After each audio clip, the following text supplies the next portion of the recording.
I made my own plant nutrients. Mm,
all right.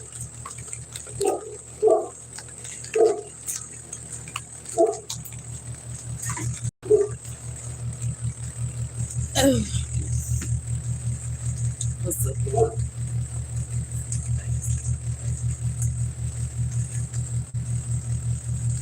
Whew, baby. I made my own little nutrients. I haven't been out here in a minute. How y'all doing, my little plant babies? Got me some peppers coming.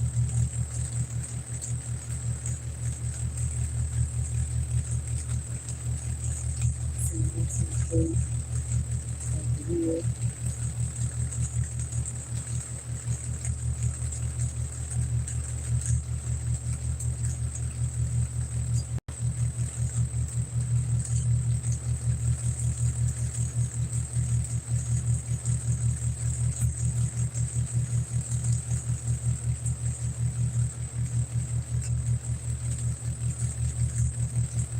Trying to see if any of my cayenne pepper plants have started to turn red. They still haven't.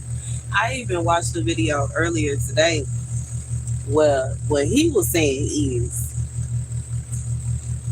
jalapeno pepper plants turn red too. Like I've had a red jalapeno before. I have cooked with one. I know it is super spicy. Like it absolutely goes over the green jalapenos level of spice. But I didn't realize that if you just leave the pepper alone, that's how, you know what I'm saying? If you just leave them on the, now that's what they say. They say if you just leave it on there long enough, the jalapeno will go from being green to being red. So we gonna test it out. I'm gonna see. I'm gonna see if what he talking about. I'm trying to see what he talking about. I'm trying to see what the bed's talking about. So I'm gonna let them sit on there for a while and see if they turn red. But I tell you one thing, he said within a week, my cayenne peppers haven't even turned red yet. They've been on here going strong, green. I guess they just growing. They are getting bigger though. They are getting bigger.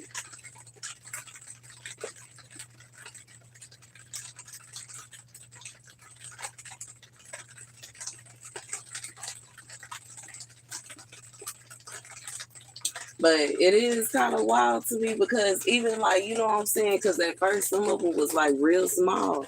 And now they didn't caught up with the size of the ones that was bigger. But the only thing to me is when is the big ones going to start turning red? Anywho, one thing I want to do before I get into that is I created my own nutrients. And I'm going to pour it in these buckets so that once I get ready to give it to my plants, it's already in here. I'm probably gonna do this later on today. Possibly. It's raining right now, so this is probably gonna go to the plants that's inside, which I will feel guilty about because I know all the plants are probably gonna want some. But like, you know, especially when it comes to like my bean plants. But I did, I finally made my own nutrients, y'all. I made it out of banana peels, some basil. I used some basil leaf that's in here. I was gonna vlog it, but I didn't like the way the vlog looked, so I deleted it. But I also made another bushel of basil back here that I'm gonna use to make me some medicine. Basil is really good for your heart, for I believe your liver and some other things. So what I'm gonna do is once I finish with tomatoes doing their thing in here. But once I finish with my dang, like thought literally just ran away from my mind. Once I finish with this jar, like one of the pickle jars, and I have me a little extra mason jar, by that time this is gonna be you know what I'm saying, dried out. And I'm just gonna take it up and I'm gonna put it in my put it in a jar. I might grind it up a little bit, but put it in a jar and then pour at the very least 40 proof alcohol on top of it and let it sit there for a few months. And baby, by I would say like we in July, so probably around November, the medicine gonna be ready. You said it's a game today. That's what's up there.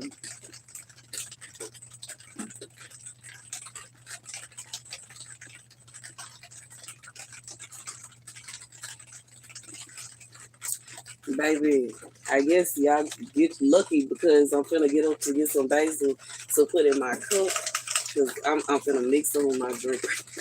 Even though I am gonna use it to make medicine, but I'm finna drink some of it right now. And I'm finna add some lemon basil to it. Because why not? It smells so good, baby. I just wish I could like if you like it smells so good. I even felt kind of bad trimming right here by my little entryway because I like it when I rub into the basil leaves. The smell, like the scent of lemon, literally takes over. It's all over the whole greenhouse. I love it so much. It smells so good in here. And I can't put this on camera because it's alcohol.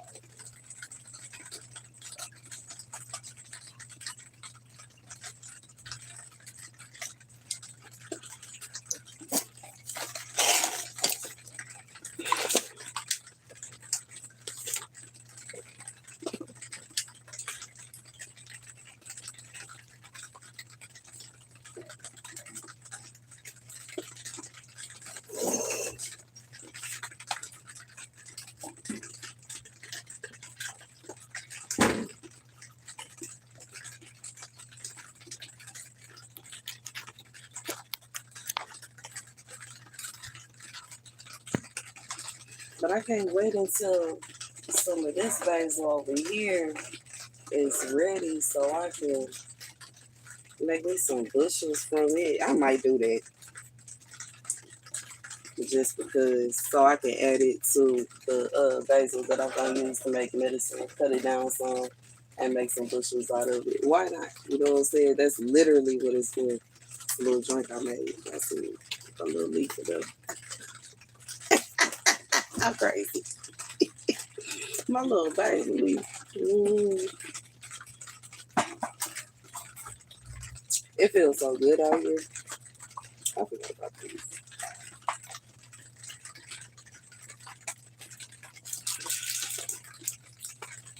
So me and my baby went to the store earlier and we found some new flavors of some of our little snacks that I like to get us. Y'all, laters. They got blue raspberry and strawberry. I was so hyped. I was so hyped.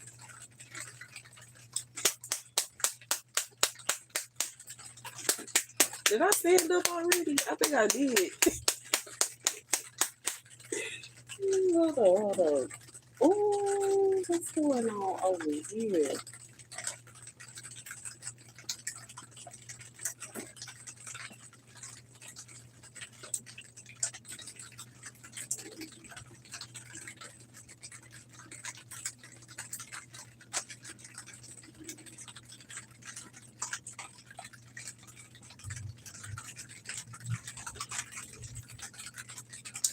Looking to see which plants is coming in, y'all.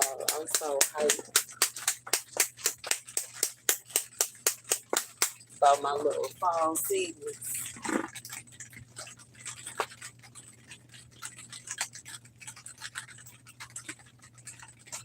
They might do a tad bit better. I think some of these plants are gonna do better for the fall season. Oh, this is so pretty. Now I know this is what it's supposed to be because the leaves are red. And I ain't never, y'all see it? Hey, good evening. How you doing? No, y'all see the little leaves coming in pink. Ain't nobody tell me that these leaves come in pink. I hope it's the right thing. I know sometimes my basil will like seed itself anywhere, any given place in here.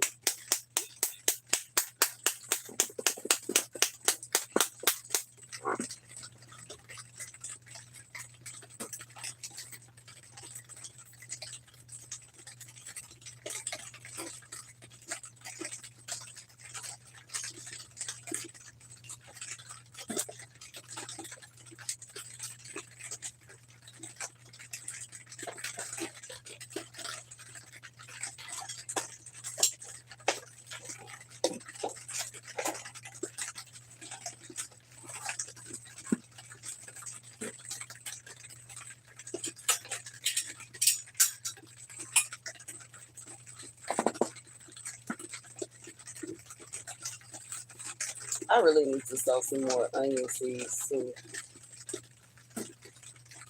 There's only a few of them that's growing in here. But they are starting to do their thing, which I love.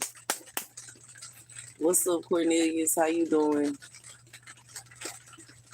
You said it is. It is so relaxing. And it's raining too.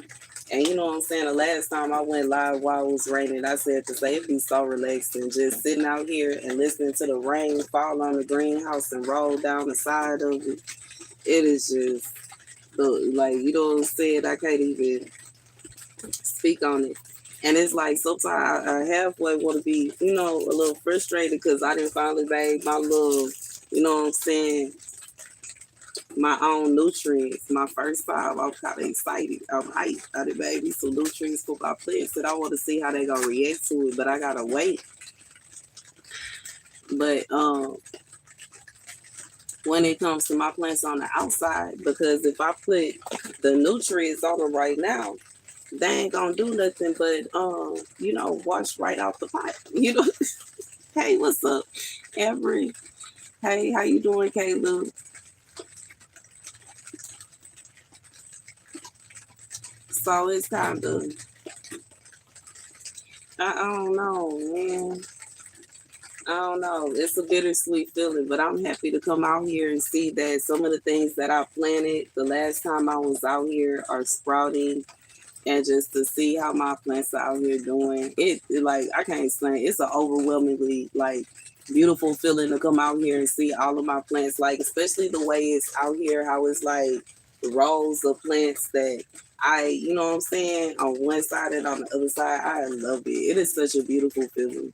I'm you know what I'm saying? I don't want to be, you know what I'm saying, honorably proud or nothing like that, but I am hyped. I'm excited. And you know what I'm saying?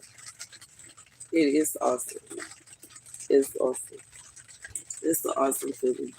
So I came a long way, y'all. I done came a long way from wanting to grow things and wanting to learn how to grow things. And you know what I'm saying? You have to crawl before you walk, for sure, for sure. Okay. But it is an awesome feeling to see all my little things growing. Well, most of them. Yeah, I done had me some hardships this year. You know what I'm saying? We gonna see if we get some cucumbers this year. But it's exciting to see so many things growing and flourishing and doing this thing in here.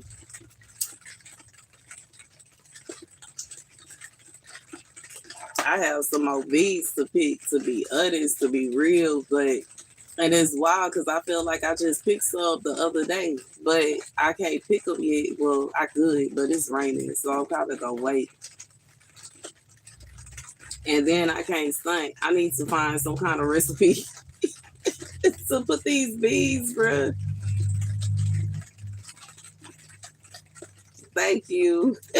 I don't want to be arrogant though, you know what I'm saying? Because I don't want it to be somebody that come out here that's trying to learn that, you know what I'm saying, feel discouraged. But you know, it's been a long road, man. It's been a long road, man. It's been a lot of tears. It's been a lot of tears, a lot of heartache. And to come out here and sit in my greenhouse and see all these plants. And you know what I'm saying? Some of them I did grow from seed, some of them I did. I don't care, yo. Even the ones that I didn't grow from seed, they went from being this big to like they near my size. It's amazing. I love it. It's an awesome thing. And it's stuff that I can eat. Matter of fact, I cooked some of them beans this morning. Yes, and the jalapeno earlier today when I made some stir fry rice for my breakfast, that's lunch or whatever you want to call it. I chopped them up, frozen and all, chopped them up and chopped up the jalapeno and threw them in there with the rice, baby. It was so good. But it's still, once again, shockingly, I see why the wasps and the fire ants like it, because one thing that I noticed when I mixed it together with, you know, cayenne pepper like seasoning, and then I also had some jalapeno in there, it made the beans themselves like really spicy. I wasn't expecting it. When I put the beans raw, when I ate it raw in my salad, I didn't get a spicy flavor off of them. But when I stir fried them with jalapenos and onions and cayenne pepper seasoning, baby, with shrimp and stuff, like, baby, it was a situation where my mouth was having a party. I was like, what's going on? Baby, I definitely, if you grow, you know what I'm saying, your own food, like I grow my own food and you stay kind of in this area, I definitely suggest that you know what I'm saying, grow these asparagus beans or long yard beans. They are so good and they grow so easily. Well, I don't want to say easily, but they grow like crazy. They love the heat. The only problem I had so far is the dang ants. But they seem like they chilling right now, so it might be okay.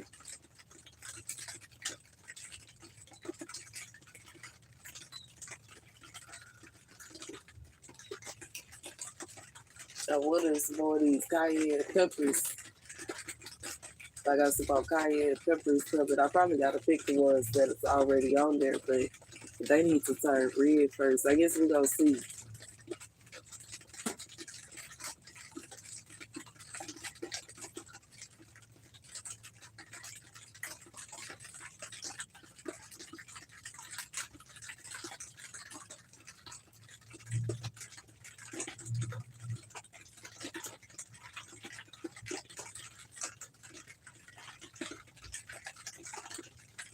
You said a party situation with my taste buds is hilarious. I'm serious. It was so spicy, and I like the crunch of them. I didn't cook them too long either.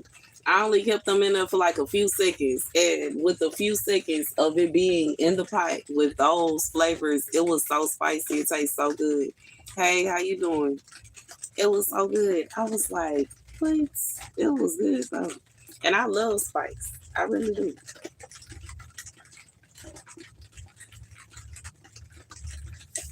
Dang, that was a butcher ash that fell all over us. But I love me some spice. I'm excited though. I'm hyped seeing my little plants. And I love how they respond. Even the plants that are inside the greenhouse are in here looking happy. And you know what I'm saying? Like they in here chilling. They in a good mood. They content. And that makes me happy. So that's cool. I might have to water inside here today though. probably later on today. I really want to get them some nutrients, but the ones that are in here, I'm gonna go ahead and give them their nutrients now. The ones, thank you so much. The ones that are outside, I'm probably gonna have to wait, but I don't know how I'm gonna do that. I gave them dry nutrients last week, so I guess they should be all right. I gotta buy some more dry nutrients, y'all.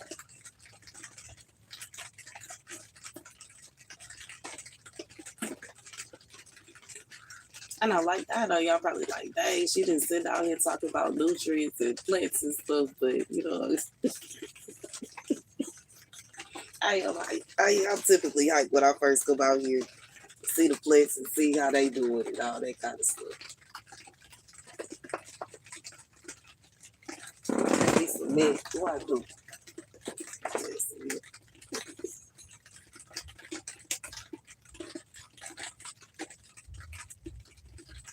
Like I literally,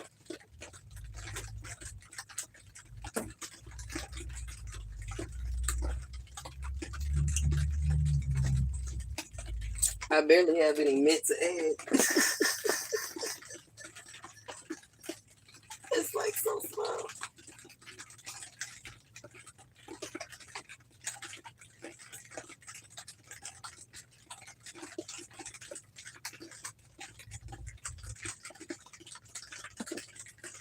But we gonna add it anyway.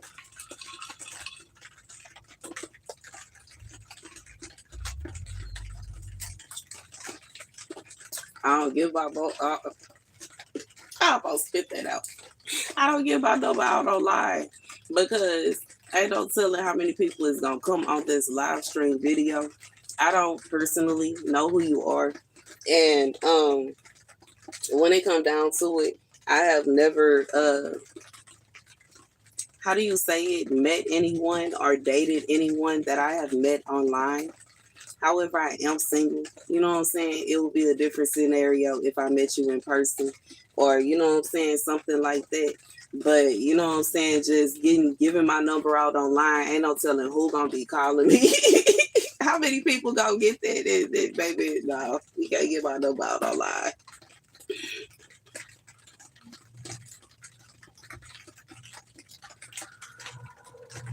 It's not to be me. It's not because I'm stuck up.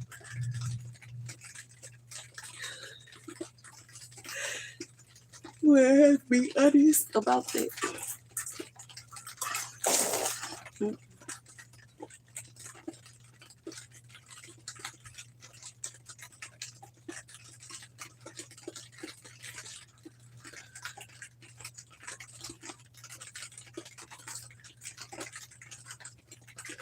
You said my smile make you smile. Thank you. And thank you. Thank you. Thank you.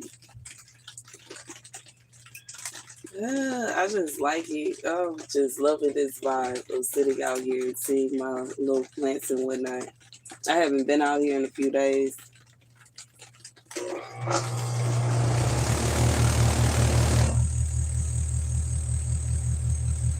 I think the beer that I was drinking was making me sick, y'all, but I could be wrong. I wonder why my throat is looking like this.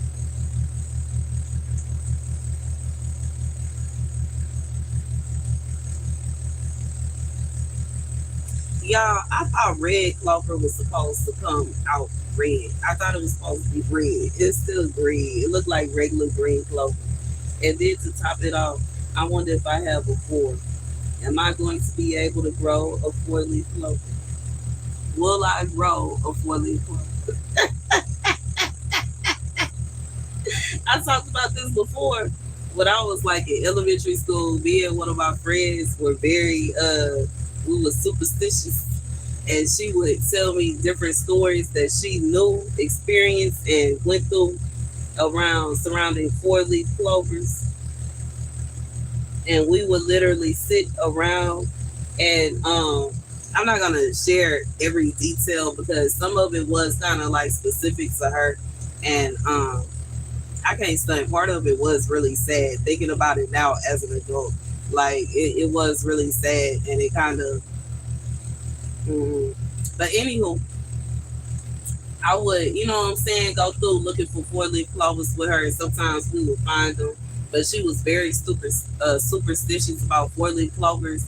She did, in fact, have a complete, like, I can't stunt. It was a legitimate reason, especially thinking about how young we were and what her experience was and why, you know what I'm saying, her brain at that age decided that stepping on a four-leaf clover was a bad idea. It's really sad. But anyways, we would like look for them to bring good luck. Yeah, that was something we did. And I'm growing red clover. Not exactly because of the same thing, my original reasons. You say you thought I cut my dreads, baby. Hell no, I ain't cut my hair. I may give it a little trill. If it's a lock that's trying to break apart, I might go ahead and pull it apart and reattach it when I feel like it. But I have not cut my hair. I did that before. I did that when I was about 19 years old. I was engaged for the first time, and it didn't go the way I liked it. And it was such a bad experience that I literally I had my little bachelorette pad at that point. I had finally got to a place to where I had recovered. You know what I'm saying? I had my little car, had my little apartment, had it exactly the way I wanted it. My friends came over. We had a little movie playing. We was getting lit, and I cut all my hair off. I seriously just cut off all my hair. Sat there and like chopped it all off. And I remember forget my friend was like, bruh. And it's wild because, you know what I'm saying, I received a message that was about a person named this one of the Nickies, bro. I know so many people named Nikki. If that message was for me, I am not about to entertain that because I know so many people with that name. But anyways, she was looking at me like in shock. And she was like, she told me later on after the fact, you know what I'm saying? I was saying we talked about it a few months later. And you know what I'm saying? After my hair started growing back, and I was kind of even more into, you know what I'm saying? She was like, I ain't want to say it at the time, but I can't study. I kind of felt like you was having a mental break for a second because,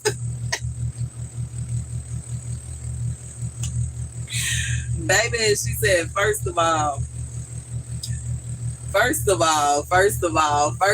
you sat there on the bed with us while we was watching the movie and just, I sure did. Ooh. And it felt like it was a release.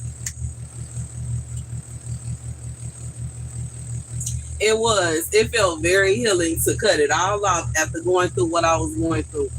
But I can't say this ugly country, if it's not about to cause me to cut off all my hair, even if he decided to cut his off, that is his personal problem. His personal decision. That ain't got nothing to do with me. He did what he felt like he needed to do. I'm not about to cut my hair off. I'm low-key mad it's not hot today, so my hair can go ahead and dry faster. You know what I'm saying? That's one thing I do miss about Jamaica. When it's hot, you know what I'm saying? You retwist your locks and you just go outside and let the sun dry your hair.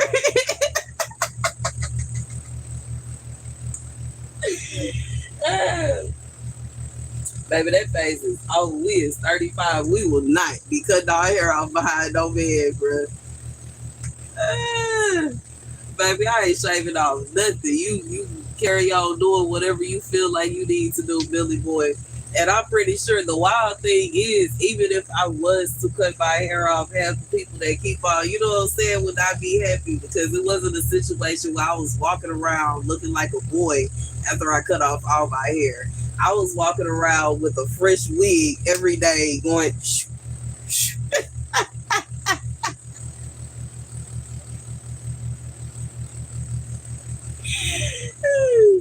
Baby, I cut that hair off and almost instantly, it's like the weight lifted and I started partying and going out and having, baby, just let him go and release, you know what I'm saying, the heartache and the pain that I went through in that relationship and carried on by my business.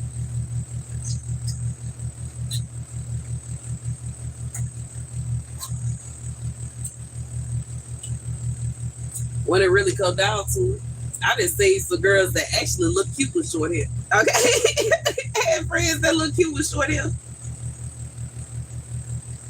Now, do I think I personally? I can't say I did. I created a little, what is it called, 27-piece wig. One of the little short hair wigs. It's the pictures of it still up. I was gonna say it's still up. Nah, it's not still up, but the pictures are still up on my Instagram. It was pink, like a pink purple color, kind of like this right here. She was giving. She was cute. So I look cute with short hair. But I'm not gonna cut off all my hair just because a man made me upset. Man, F him and her.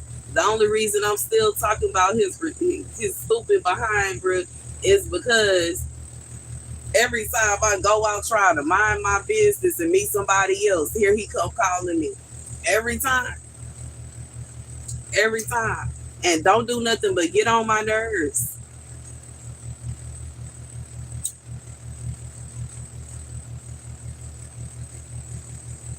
You said I look cute with everything because my face card AI. Oh, that's live. Thank you for letting me know that my face is pretty. Okay, but I ain't finna let. I'm not finna allow that man to cause me to cut my hair off. I'm going, baby. Bubba gotta have a life, just like Jody Bubba said. As soon as my son go back to school, I gotta have a life too. Okay, Bubba gotta find something to do to keep me occupied and stimulated until it's time for my baby to be dropped off or picked up. Okay, just like, you know what I'm saying? Because when he get back to school, my focus is on getting me a car. Okay, so that when, you know what I'm saying, if it's a situation where his daddy wants the weekend off, and I feel like, you know what I'm saying, I want to hang out with him, I can just go pick him up, and that just be that. You know what I'm saying?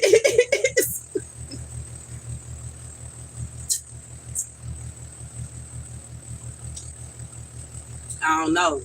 At this point, I feel like I'm kind of in the middle between, in a position to where I don't want to be single, but simultaneously, I'm tired of dealing with men, bro.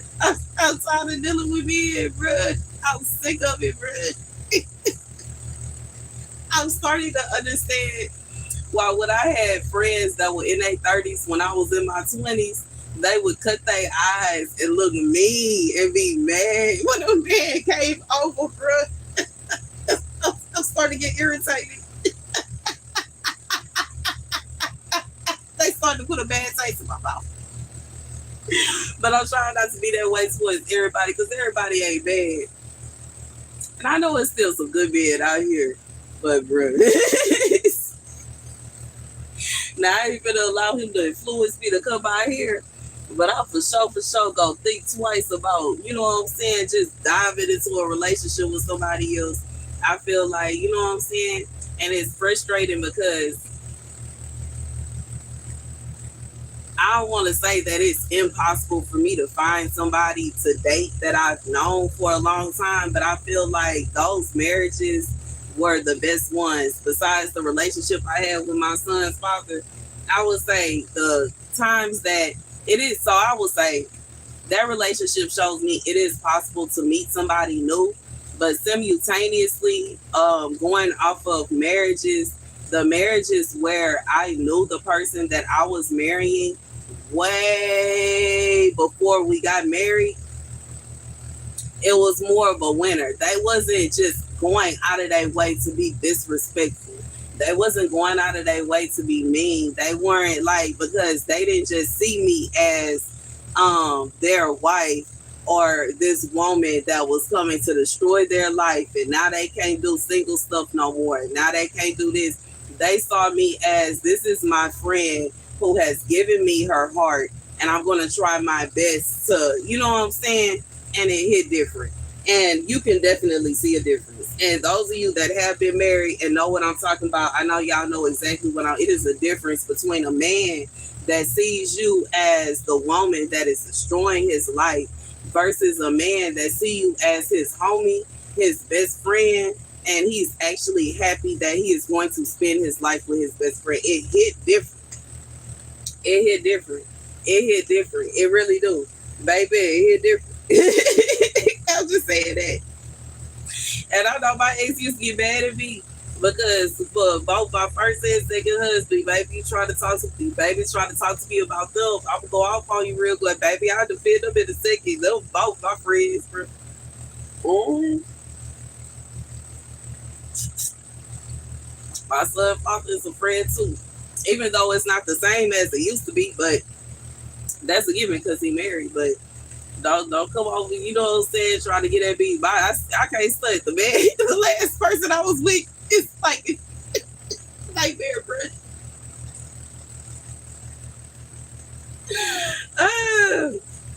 So I don't know. I don't know if I will end up even dating anybody else because you know what I'm saying. It would have to be a situation where I done went and built a relationship and got into a relationship. What's up, Frankie?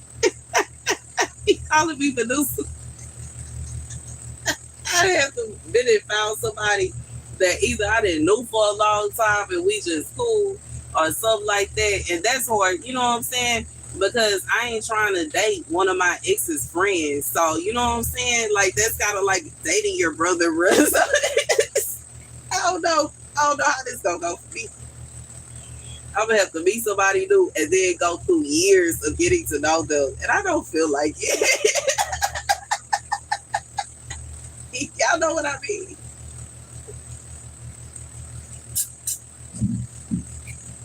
He's talking about, can you stand up?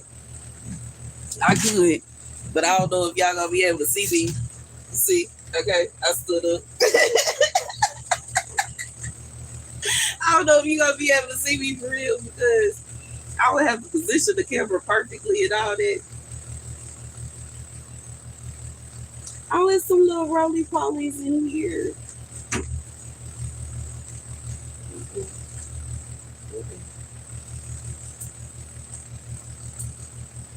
Oh, my tomatoes is popping, y'all. You said my outfit cute. Thank you. My tomatoes is popping, y'all. Hopefully, we gonna have some fall tomatoes. Okay. In the greenhouse.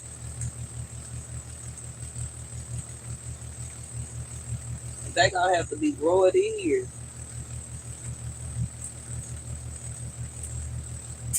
I don't want to speak too soon. Hopefully, I found the first, hopefully, I found the perfect way to go ahead, you know what I'm saying, and get my tomatoes to pop up and grow and flourish and do that thing. I'm trying to figure it out. I'm trying to figure it out. Jerry Hayes, I don't know what you talking about. What is all effed up? Okay, I'm looking at you with a side eye. I'm about to have to block you. Is you coming out here with some effort?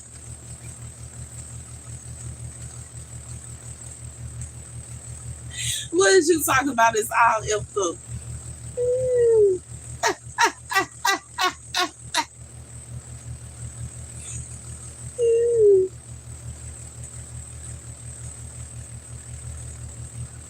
Maybe I will, you know what I'm saying? I don't like it, yo. I don't like nobody trying to come on my little channel trying to take away my little take away my little smile. You said what all I'm growing? I am growing. First of all, I have to mention the lemon basil because it is literally everywhere. Okay, all over the greenhouse. I'm growing some Armenian cucumbers. Hopefully, I get at least one Armenian cucumber. Some red carrots, yellow carrots, purple carrots, some Chardonnay carrots or Parisian carrots, some white bunch onions. I have a few radishes out here. I believe one of them is white icicle. I don't know what the other one is. The seeds just got mixed in with my carrots and they started growing. For whatever reason, they didn't grow in the pot that I originally put them in. So I had to replant them. And now I have some, what are they? Black radishes and some long and some more white icicle radishes. And then I have I don't know what kind of tomato plant this is. It's some kind of cherry tomato plant that I planted last year, and it started growing on its own. But it's doing its thing. Jalapeno peppers, cayenne peppers, some sweet bell peppers, and I also have uh, dark opal basil, holy green basil. I have holy green basil over here and over here. I have green basil, like regular basil over here.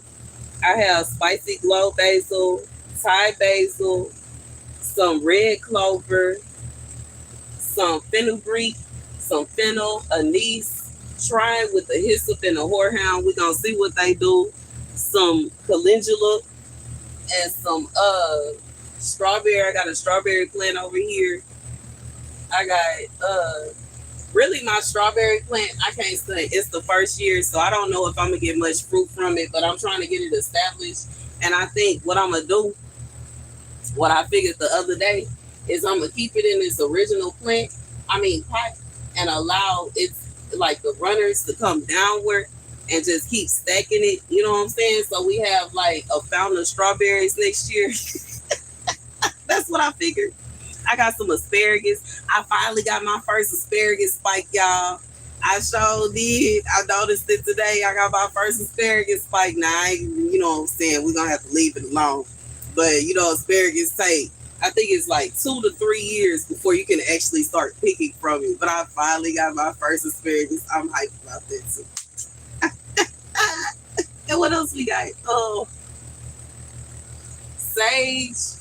Now this time I'm not doing the white sage. I'm doing like the kitchen sage that we use like for Christmas and Thanksgiving.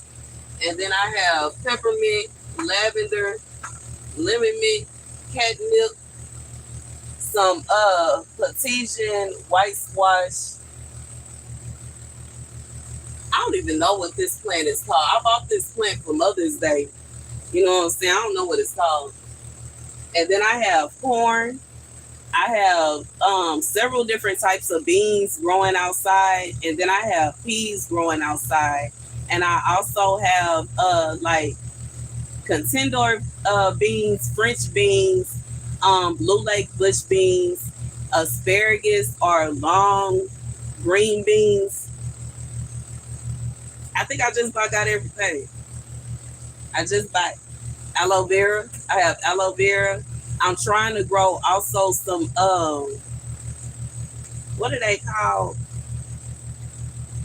It's like they're a fruit and they grow like tomatoes, but I think it's cherry tomatoes. It's not cherry tomatoes, it's something else. It's like a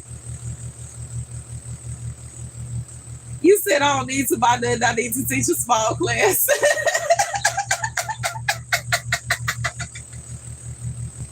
I feel like I'm still trying to figure it out. But it's something that's like, I forgot what it's called. Let me look at the tag. Okay, since y'all asking. Hey, y'all been asking me to get up anyways. Okay, so let's get up and see what the tag say. It's outside, so I can't really. And I completely forgot about my ground cherries. Okay, they call ground cherry tomatoes. And then I also have some chard. I have Swiss and rhubarb chard. And y'all see my little stuff outside. My corn finally starting to get the little spike over here. I got some stalks. I got one. I got one little stalk. This is my first year growing corn, y'all, like ever. And I am kind of hyped. Feel like I'm growing what my ancestors had going on, okay? But for the Indian side, the Native American side, of course, corn. I got beans over here. They're huge. Y'all see my beans? My long beans. I got a bunch of them out here. I gotta come out here and cut them because they are starting to get kind of big. And the more you cut them, the more they grow. But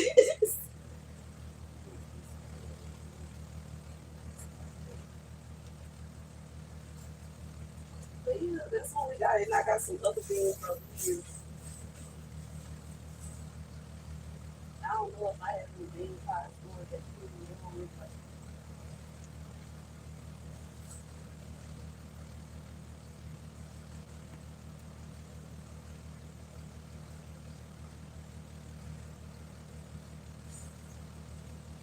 And I don't have no bean or pea pies going in the back, but that's what I got going on, y'all. I do have a lot of stuff, and I need to get like what is it called? I need to harvest my beans because they starting to get full over there again.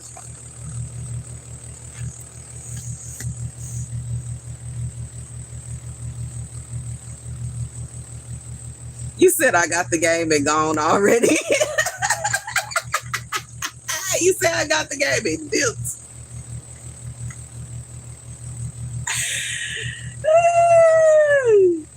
One laughing face for every day of the year.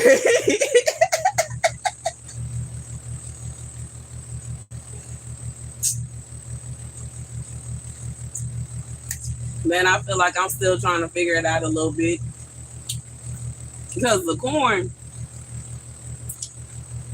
but I can't stunt even when it comes to the corn because the corn is a little fishy. You got to figure out how to get it to germinate, but it don't seem that hard. All you got to do is take the top part and take it down to the bottom and rub it up against it. So I guess it's not that hard. I might have it figured out. I don't know. But I feel like not every plant. I'm just trying to figure it out. You know what I'm saying? I'm trying to figure out the ones that I love and eventually move on to the, you know what I'm saying, the harder plants. I used to play games. Well, I still play games sometimes. I like Grand Theft Auto. But you know how you go through levels? What's so cute? You know how you go through levels from like the beginner stage, intermediate, and then you get to hard? That's what I'm trying to do. I feel like right now I'm trying. I'm kind of in the middle, in the medium, in the intermediate. I'm trying to get to hard. I feel like hard is when you got a whole orchard. You got trees, berry bushes, which I guess I'm gonna jump off and skip away from. Because my basil dang that look like it's gonna turn into a tree in a few years.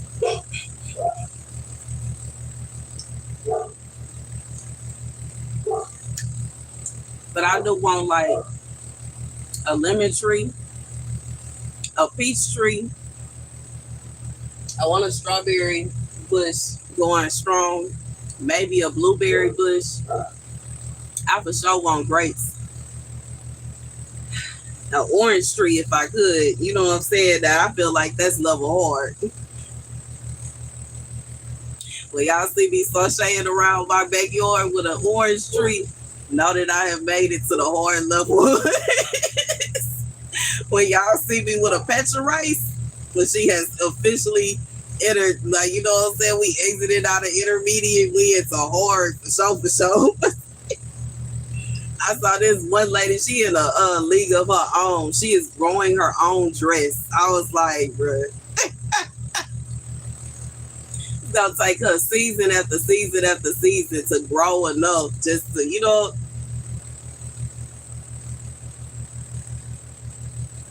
in so many different levels. But I love it.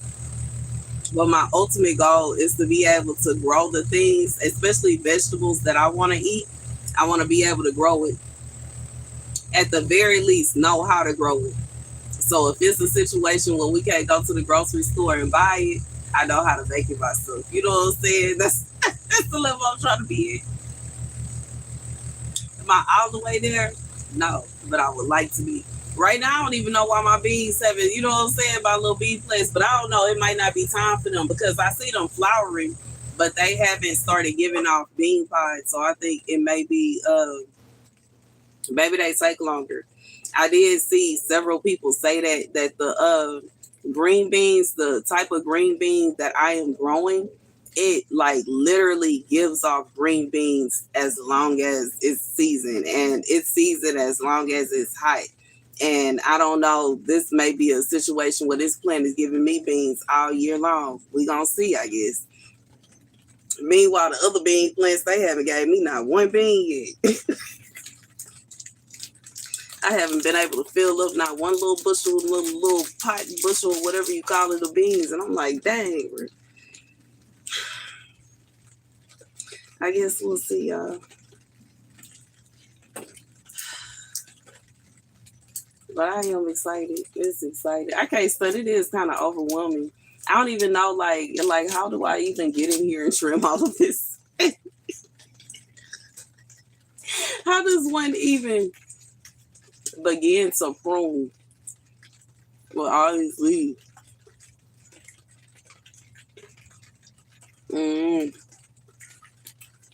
I think that's part of my approach that I'm gonna have to learn is letting God do his thing, bro.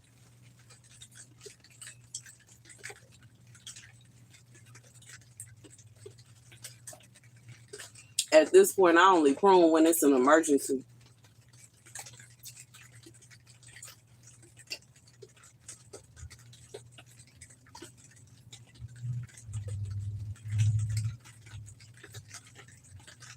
Or when I actually need whatever it is from whatever plant.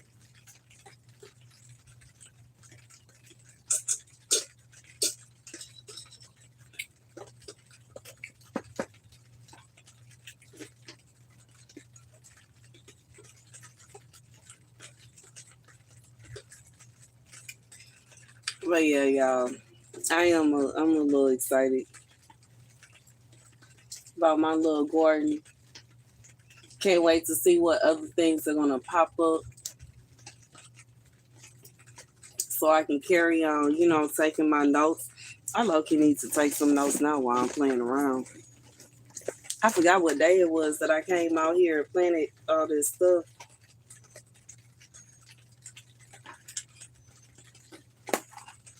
But I know it was a day that I watered.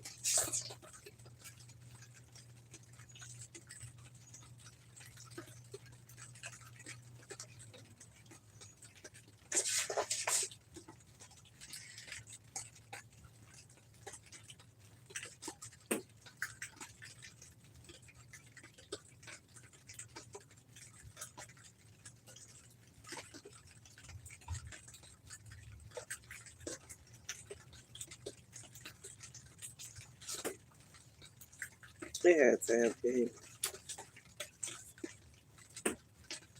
I'm gonna have to look it up. Dang, yo.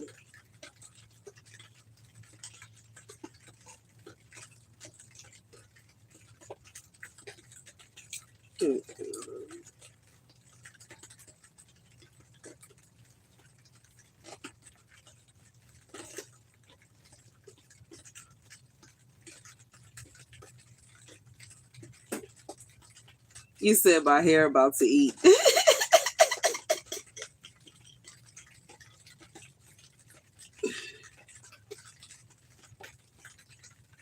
I hope so. I can't sleep. I'm just trying to let it stay rolled up for a little while.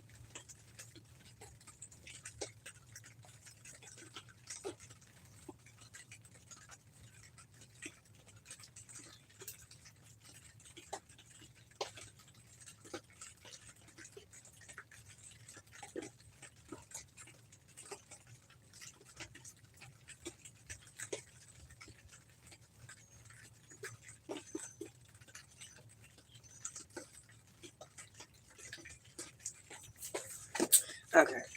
I do need to keep up with that. Not only because I like to keep up with when I did certain things, but also so that I know for future reference how long it takes for the seeds to start popping up and doing their thing, because future reference.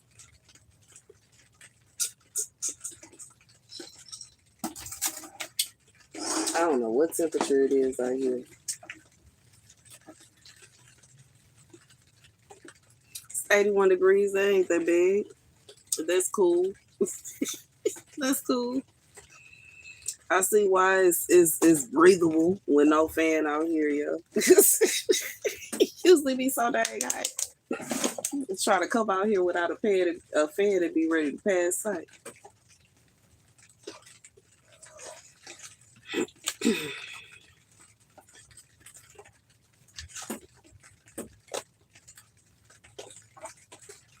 What y'all doing today? What y'all got going? I was sad, yo. I wanted to go to. It was an anime event this past weekend at the George R. Brown, bro. I wanted to take my son today. I feel like that would have been fun. But $70 per ticket was a tad bit steep for my pockets. I can't say.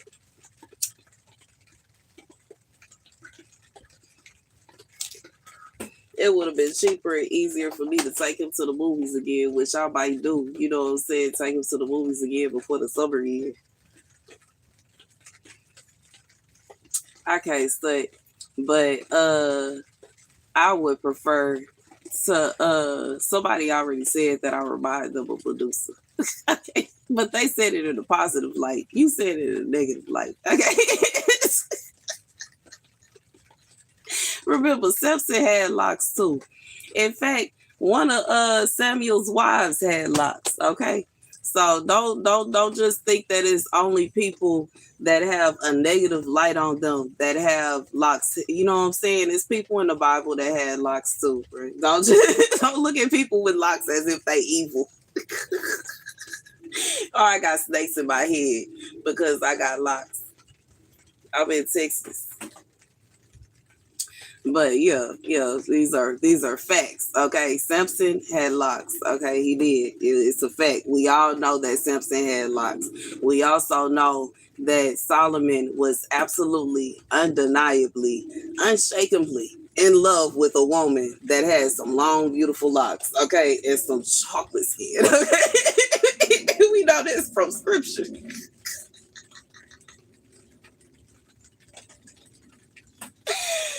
We know this from scripture. I see why people don't like it when I go to boys, baby. I start drinking and start talking about God. You love my place, thank you.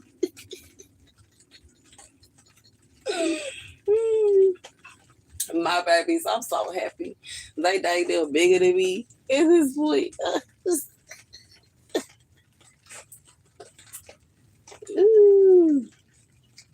I feel like the hardest thing about gardening is the wait. Like you literally have to wait. You said Samson is one of your favorite. I feel you.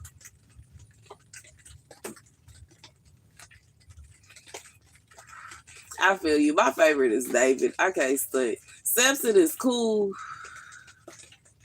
I just feel like Samson allowed that woman to absolutely tear him down, and I want to talk. Okay, I want to talk, especially after my ex, you know what I'm saying, did what he did. But I can't stand. I feel like, man, Simpson just like let the woman come in and tear him down, bro. I was like, dang, man.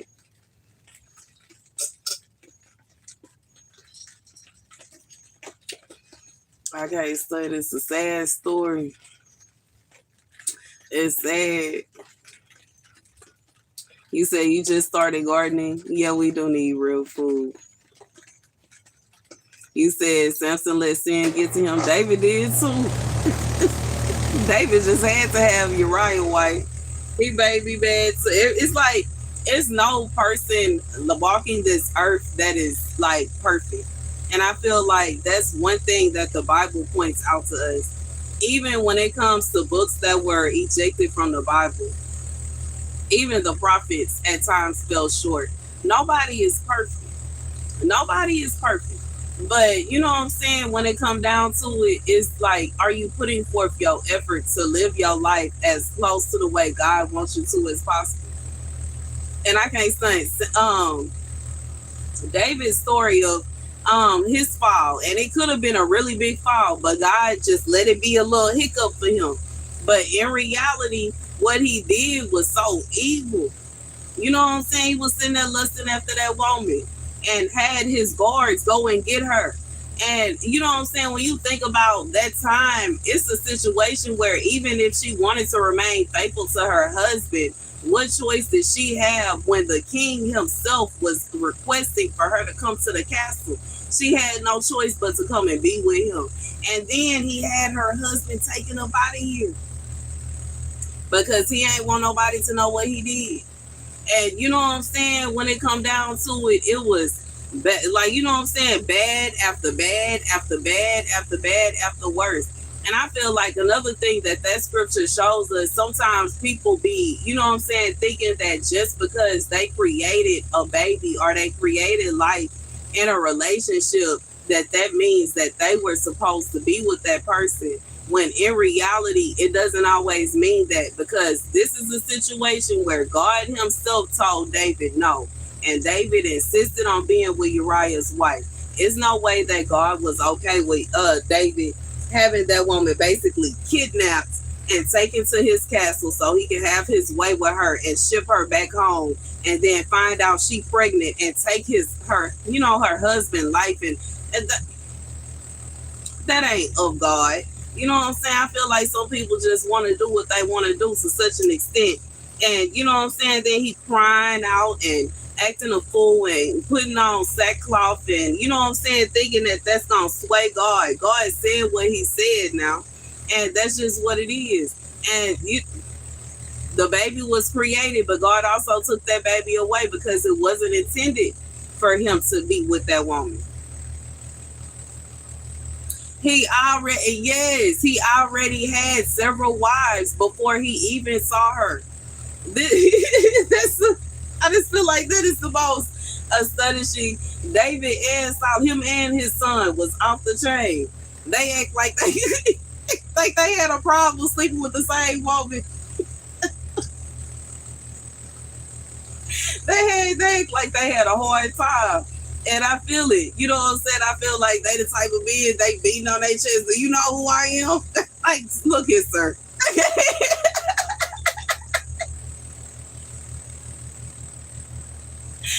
Look, sir. We all know you the king, but still, bruh. The baby still, bro. The queen shouldn't have to beg you to stay your ass at home, bro. Ain't nobody got time for that. I feel like David is my favorite character in the Bible, but I wouldn't want to be married to him. I feel like it'll be a fight every night. We gonna be in there going.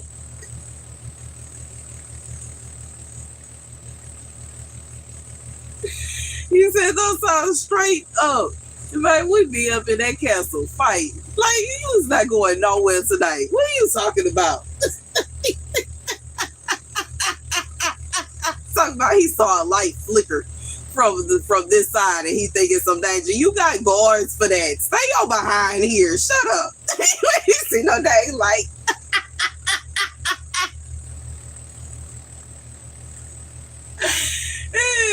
He was so ruthless. He saw a woman bathing from her backyard and said, bring her here.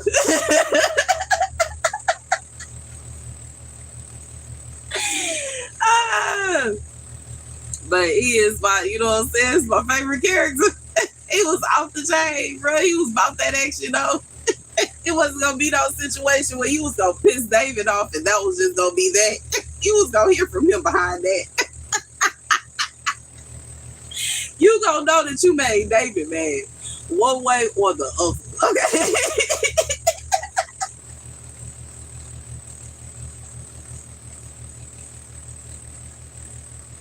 Baby. It's straight that way. He was one of my favorites. I can't say. Solomon is one of my favorites too. But it's like Solomon, I feel like you have to have an understanding for what his purpose was. He had to learn about all of the fallen angels and the watchers. And I feel like the thing about Solomon that made him so powerful is that he was actually able. I have read other books that I don't want to say they not in the Bible, but I have read the other books that were found with the same books that came, like, they came from the same cave, bro. Like,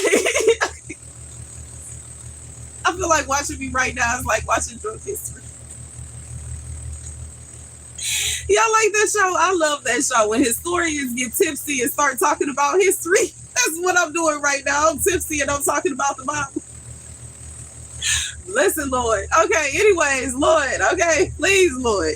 Okay, don't get mad at me, Lord. Don't strike me, Lord. But when it come down to it, I have read Enoch and I have read Jubilee, and I have both of them. I have two Bibles with both books in it, and along with others, I have a book with 120 different Bible books. But when it come down to it, I like Judah's story. Have you ever read Judah's story? Judah's story is off the chain. Her story is amazing, yo. But when it come down to it, Samson, I feel like he was an all right guy. But if you was Samson's wife, you only saw him one day out the year. Possibly, if he likes you.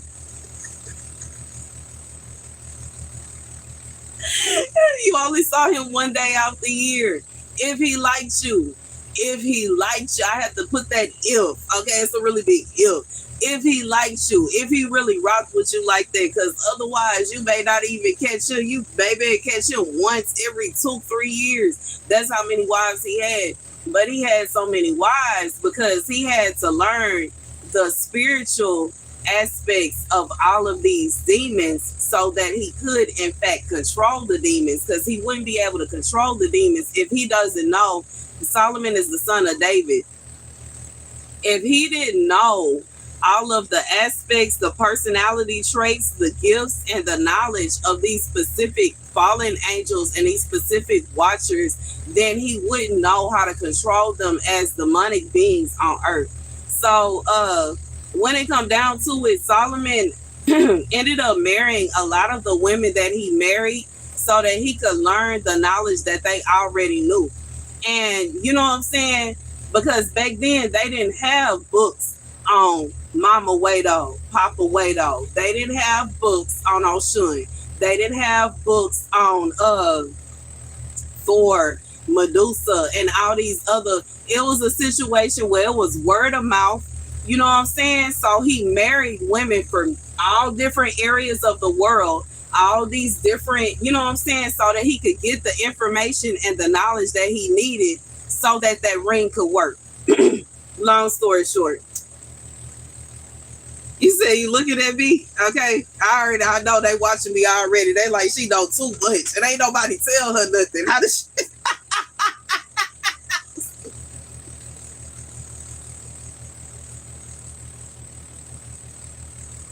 You don't know how many people that told me that, just blurted it out. How do you know this? You're not supposed to know this. How did you figure that out? Who told you that?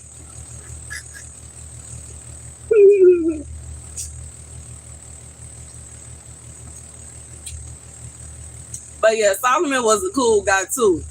But I couldn't be married to him either because he had ulterior motives, and you know what I'm saying? His ulterior motives would get in the way of mine.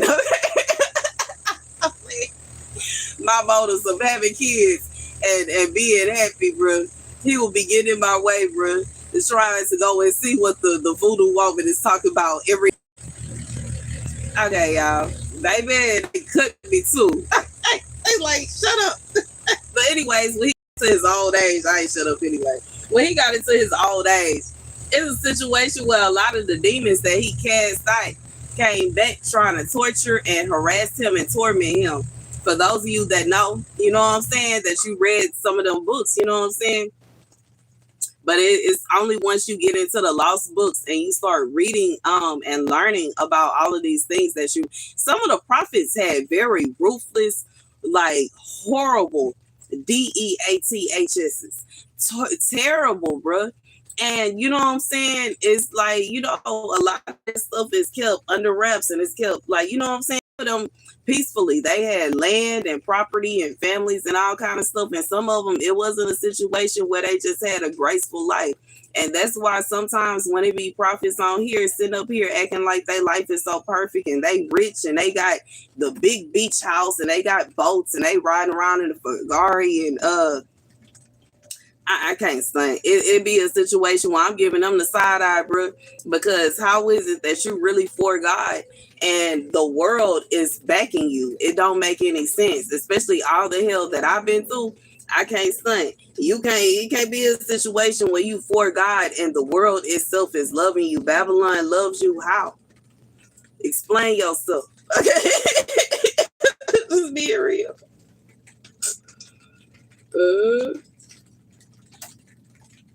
That don't make sense to me.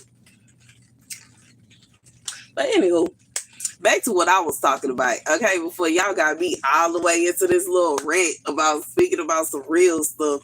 I just love my little plants. They is just so delightful. And my tomatoes starting to pop. I can't wait to see what kind of tomatoes we gonna have. Y'all coming into the fall, bro. We gonna see what's really going on. You wanted to read the Mary story? I heard about that one. My ex-husband told me about that.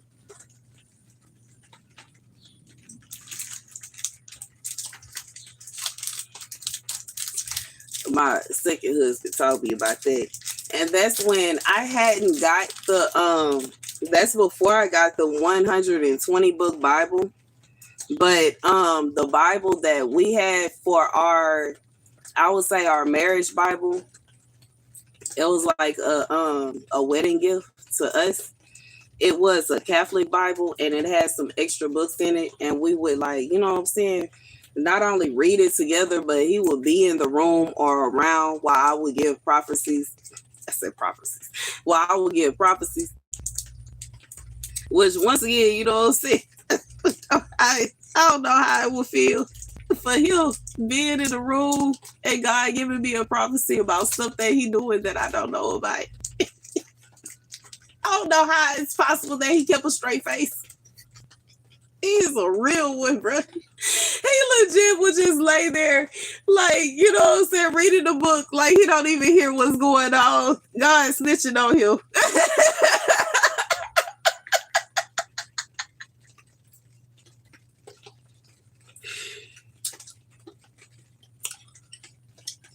I know about that last one, bro. It ain't go so well, baby. It was a situation where he was mad. He was ready to fight. And I'll be like, Dave, what you mad about? You was talking about me. You was talking about me. Hey, you. Start a whole fight. Assuming that I saw something, I knew something. And then, you know what I'm saying, once I started realizing that the prophecies were in fact about him, it's a situation where I'll be going over a prophecy and then be ready to look at him like, bro, what do you got going on, bro?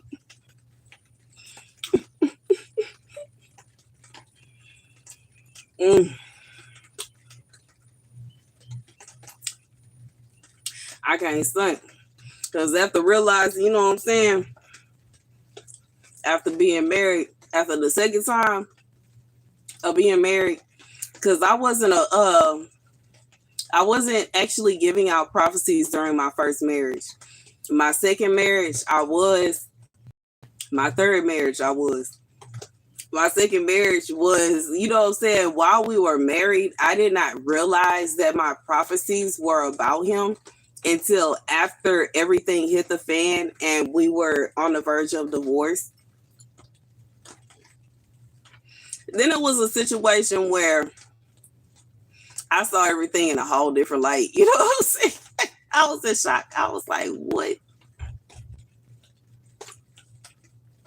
Mm-hmm. And now that third time, when them prophecies started coming out about him, what he got going on,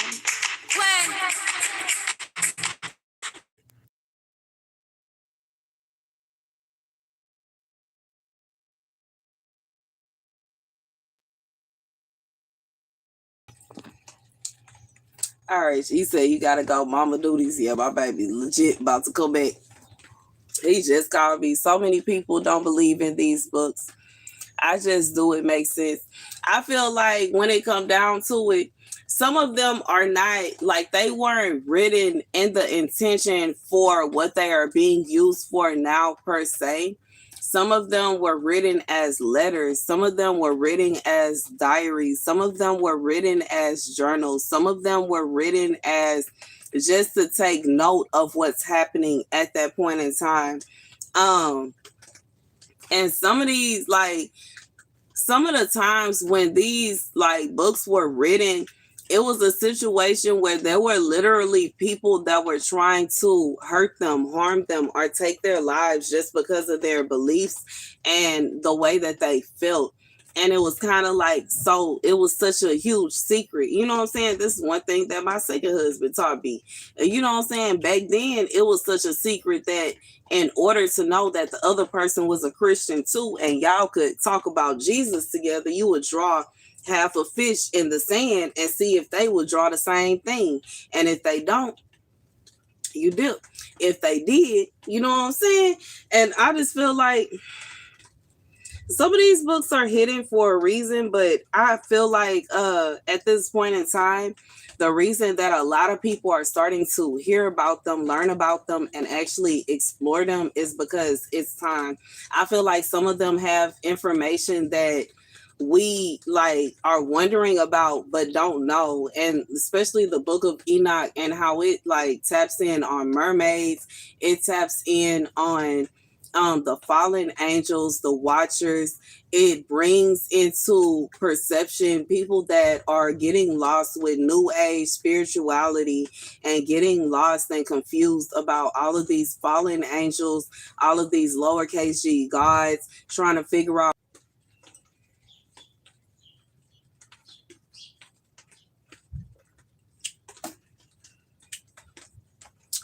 And that's just it. I hope y'all heard me because they is really messing with me about this live stream, bro. Who got me talking about this? They keep on messing with me about my live stream.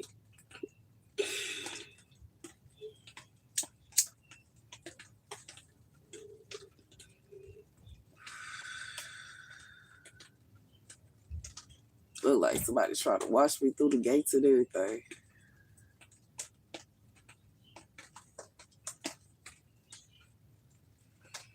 But anyways, the truth is what the truth is. You know what I'm saying? And you can look at certain books and learn what you need to learn. When it come down to it, Enoch explained exactly what mermaids are. In the book of Enoch, he talks about it. The women that had children with the fallen angels were what they were sent into the ocean. They were like, they can't leave there. So yes, it's a situation where they're angry. It's a situation where they feel some type of way about us people that are on the earth because they are stuck there. That is their punishment. They cannot ascend into heaven, nor can they descend into hell. They are stuck at the bottom of the ocean forever. So what do they do for fun? They go and torture the people in the boats. Why is so many mermaid stories? You know what I'm saying? I just feel like it's so many questions that, and I'm going off of questions that I had as a Christian, as somebody that grew up Christian, and you know what I'm saying, went through life. I wondered, I had questions about dinosaurs. Okay, so what are dinosaurs? What kind of explanation is that? I bought my son a book about dinosaurs. Now we don't have it no more, but it was a Christian book and it spoke about how the Bible spoke of dinosaurs. What are dinosaurs? Dinosaurs are dragons. They literally have the exact same profile. It makes sense. In reality, just from looking at bones, we cannot tell if they actually breathed out fire or not. We cannot tell what they look like on the outside. They could have had feathers like a chicken, and simultaneously they could have had the kind of skin that lizards have. We have no idea. I've even heard, you know what I'm saying, documentaries of scientists saying that, like, in reality, what we show you is just what we assume it to be. We don't know. They don't know. We don't know. You know what I'm saying? And they ain't have no, you know what I'm saying? You know what I'm saying? What is it called? Pterosaurus Rex or whatever. You know what I'm saying? Them names didn't exist back then. They just called it a dragon and left it at that. It's a dragon. Regardless of what kind of dragon it is, or beast of the, you know what I'm saying? What else did they call it? Beast of the field or beast of the forest or whatever. But they existed. I've even watched a video where scientists, scared, terrified, trembling, or I should say architects, terrified, scared, trembling, found that there are humans at the same time that there were dinosaurs. Have y'all run across those videos? They showed it in this country, in the US of A. Showed it, found artifacts of people that were here before the Native Americans ever crossed over, allegedly the sea, the Bering over the sea. There were already people here. Mm-hmm. Y'all think I be playing? I ain't playing. I'm a nerd for real. There were humans here already. There were humans living with dinosaurs. There were humans living with the giant, with the mammoths, and with the giant tigers, and with like that's wild. And it's like they showed us on the Ice Age movie. Y'all remember the Ice Age movie when it was people? They ran into the little kid.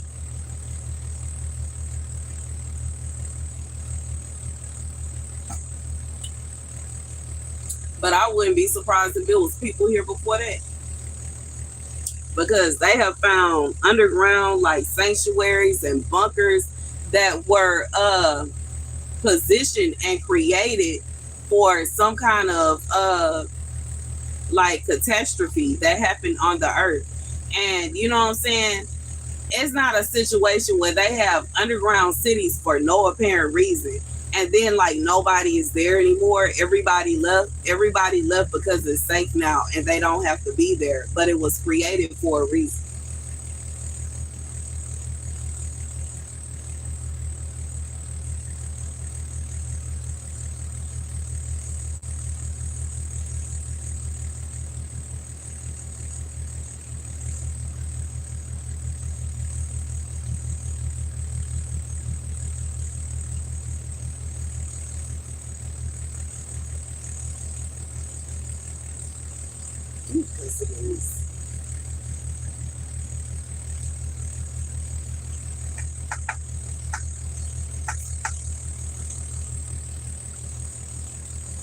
Y'all see this? My basil is literally into a tree. This is not. Y'all see it? It's turning into like wood. That's wild, y'all. I put it in the wrong spot. That's wild though.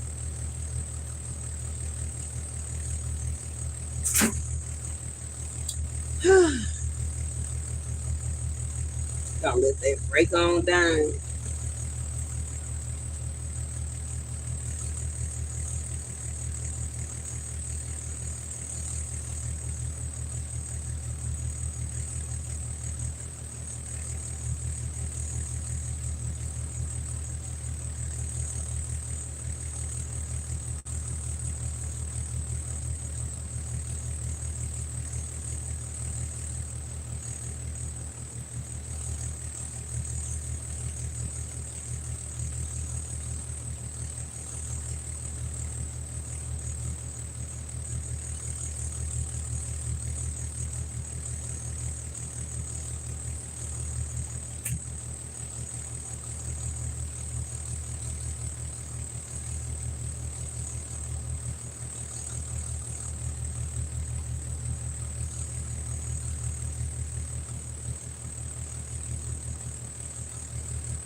Man, I lost the egg pepper again.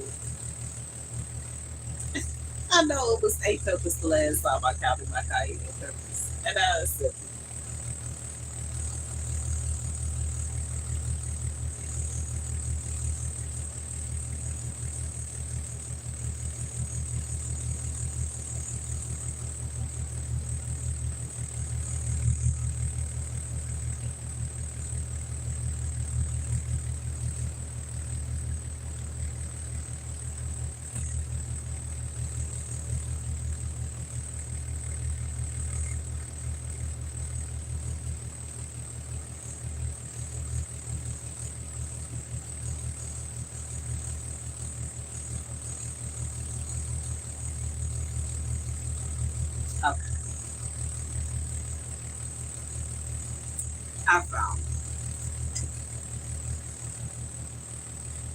8 cayenne peppers. I'm still waiting on it to turn red, y'all.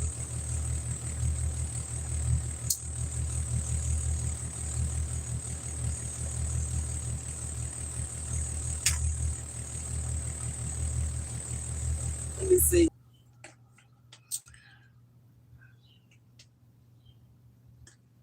Hey, what's up? Well, it seems that my cayenne peppers are going to be on here for a few weeks unless I decide to take them off and let the other peppers get a chance to do their thing. But I think I'm just going to let them do their thing.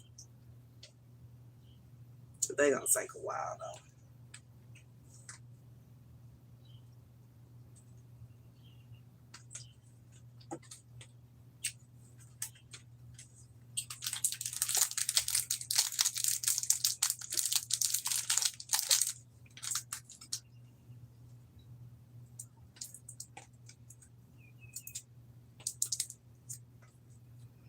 Probably about, let me see, what time is it?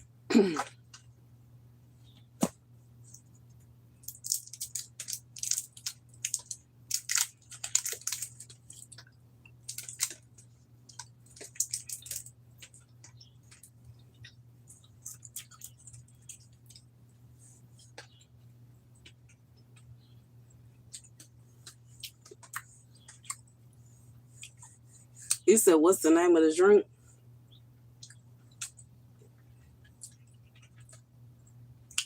That's low key a peach, what, whiskey?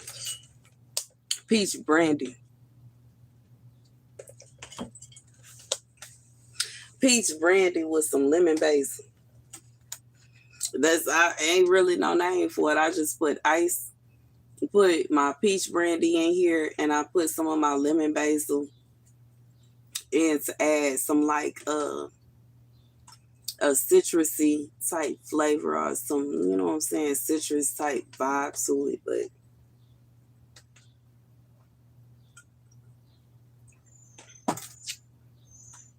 that's what it is, yo.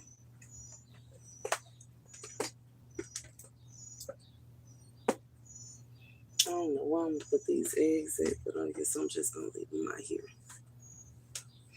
And I'm thinking about adding some nutrients. I'm so happy I finally got me a little asparagus shoot. Oh, I got two. I got a little baby one too. It look like.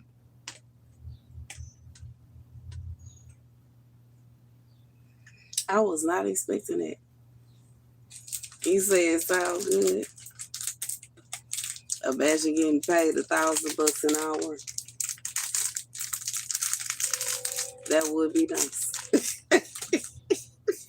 It's some people that's really getting paid $1,000 an hour. Typically, people getting paid that much don't even really. they show their face and leave. Well, you with that pay rate.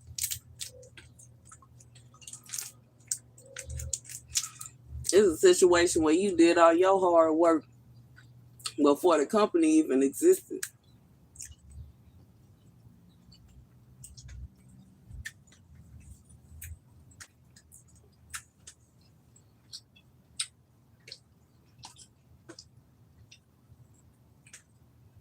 I would love having that kind of job.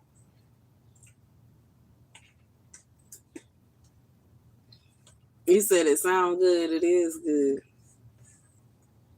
It's cool.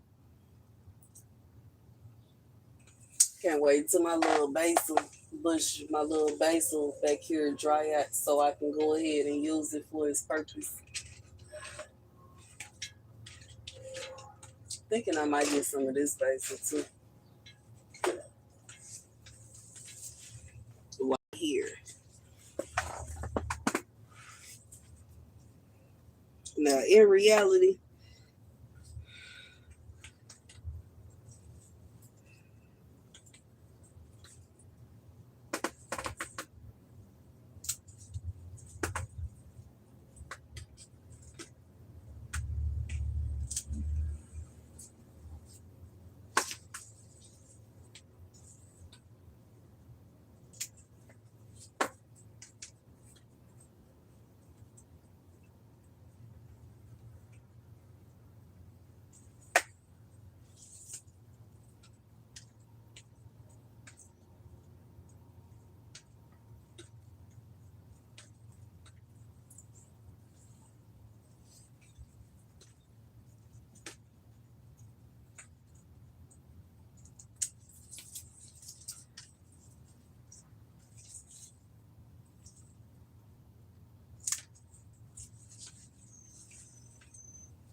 Be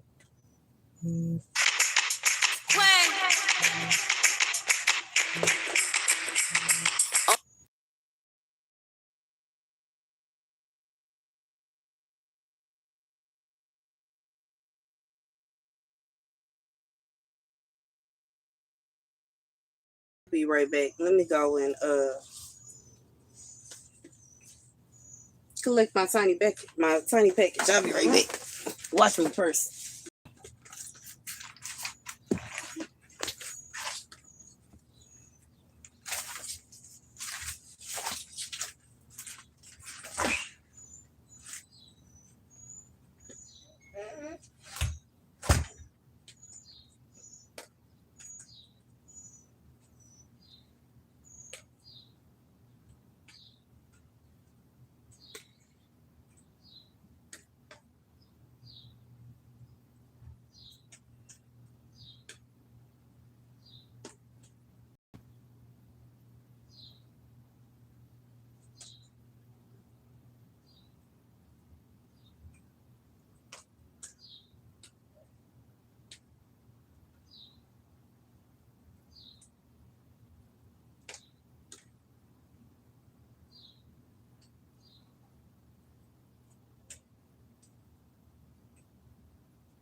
Yeah. How is the garden doing? It is doing good. I'm gonna close the door. Oh, I know my dad's coming out here. Yeah.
Kid. Your hair is cut like kid. I like it.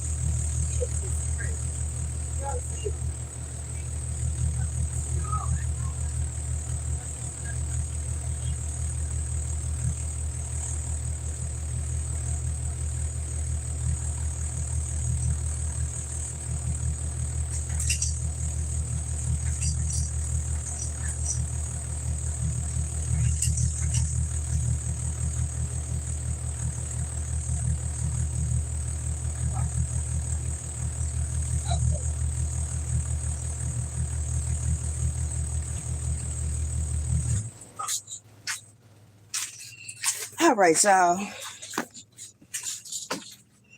My tiny person just got dropped back off at the house, okay? My tiny person got dropped off at the house. He went to go and get a haircut. He is back looking fresh, okay? My baby came back looking fresh. A smooth haircut.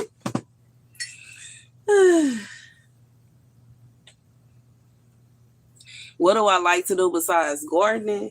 I like to do a lot of things. I like going out, regardless to if it's going out to party. I like, you know what I'm saying? I really like being in a relationship. I can't stud. I really don't like being single. Being single has been just a bit much for me. But you know what I'm saying? It is what it is. We can't control what's going on. But being single, I like to go out. I like to go out and party. Okay. Like, what's the name of that movie? Oh, Drumline. When Devin graduated high school and he was asking his mama what she was gonna do with her free time. I'm finna go out and party. Okay.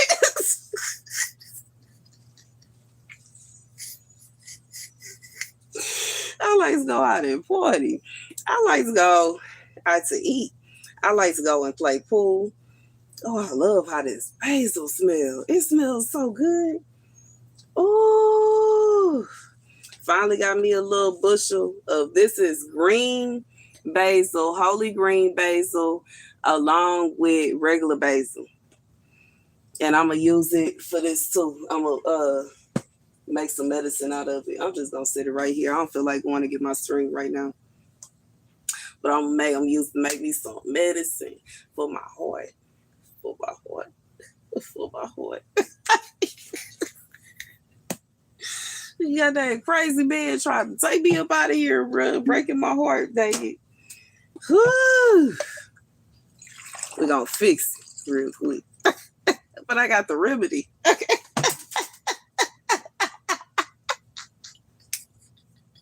I feel like that's the start of one of the movies, bro. He thought he was gonna take me out of here by breaking my heart, but I got the remedy. I know y'all like start grow up.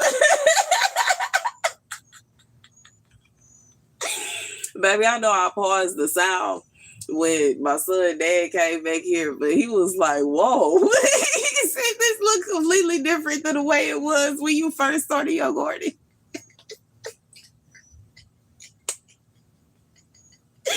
Like it's like everything growing and learning that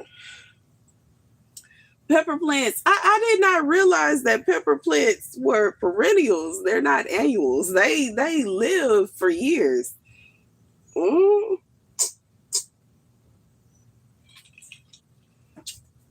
So all of my stress to get my pepper plants going is not going to be wasted. They going to survive, yo.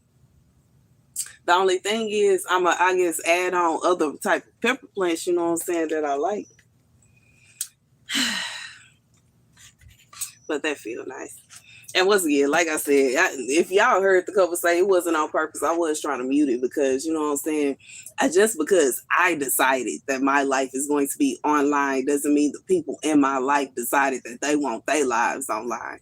But anywho, yeah, it is. Oh, it's awesome. Okay. My baby be feeling kind of nervous out here because of the wasps. He say it was wasps on the corn.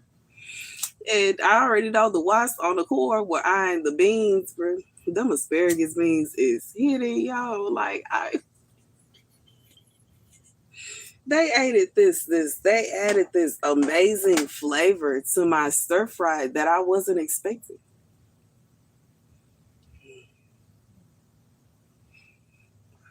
I don't care if the only thing that I take from gardening is being that bougie chick that is cooking with stuff that she grew. That's fine by me because I think that thing feel unprovoked. I don't care who bad. I'm so serious. It's just the fact, you know what I'm saying? It is some of the plants that other people ain't never, you know what I'm saying? Like last year, my salads had tropical sunset tomatoes. Who says that? You know, I had asparagus beans in my, you know what I'm saying? I guess I can't even call them Cajun fried rice at this. I guess I could because it's still Cajun fried rice, but at the same time it's not because you know what I'm saying. We had the shrimp in there, we had the beans in there. I added some jalapenos, some onions, some red onions. It was more of anything goes in a pot. Rice, bro. Okay, I'm hungry. Cook rice.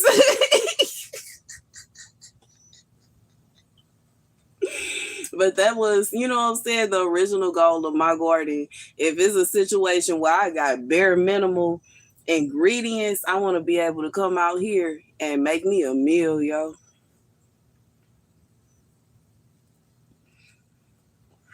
Even if it's just a salad. I love salads. I really do.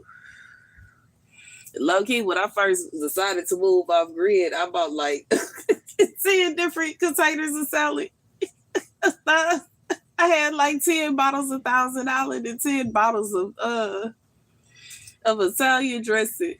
And it never ran across my mind. You know what I'm saying? Obviously, 10 bottles is not going to last forever. Like, I'm going to have to eventually figure out how to make my own salad dressing.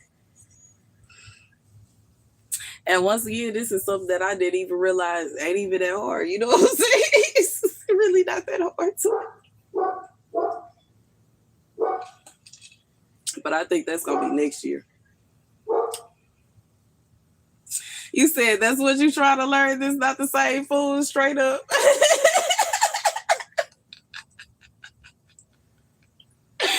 I just always, I don't know why, like, you know what I'm saying, when I was first learning how to grow, and I was, you know what I'm saying, learning how to grow from who I was learning how to grow from, bruh. You know what I'm saying? She had the bougie fruits too. She was like, oh, look, girl, I got this kind of tomato and that kind of tomato. And here, she's stuffing the tomatoes in my mouth. Look, taste this store and taste this store. And this is good. And that is, and I'm like, hold on, bruh. This is not your regular tomato, bruh.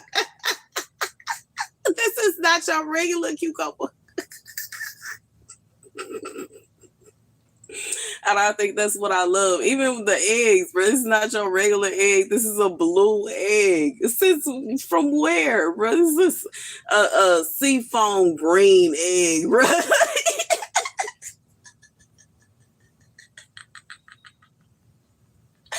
Baby, like when people be having the bags and they be like, oh, you can't get this Chanel. They only made it for me.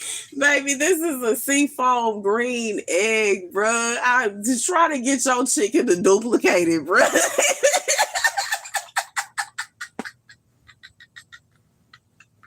We don't eat the red watermelons over here. We only got the yellows, bro.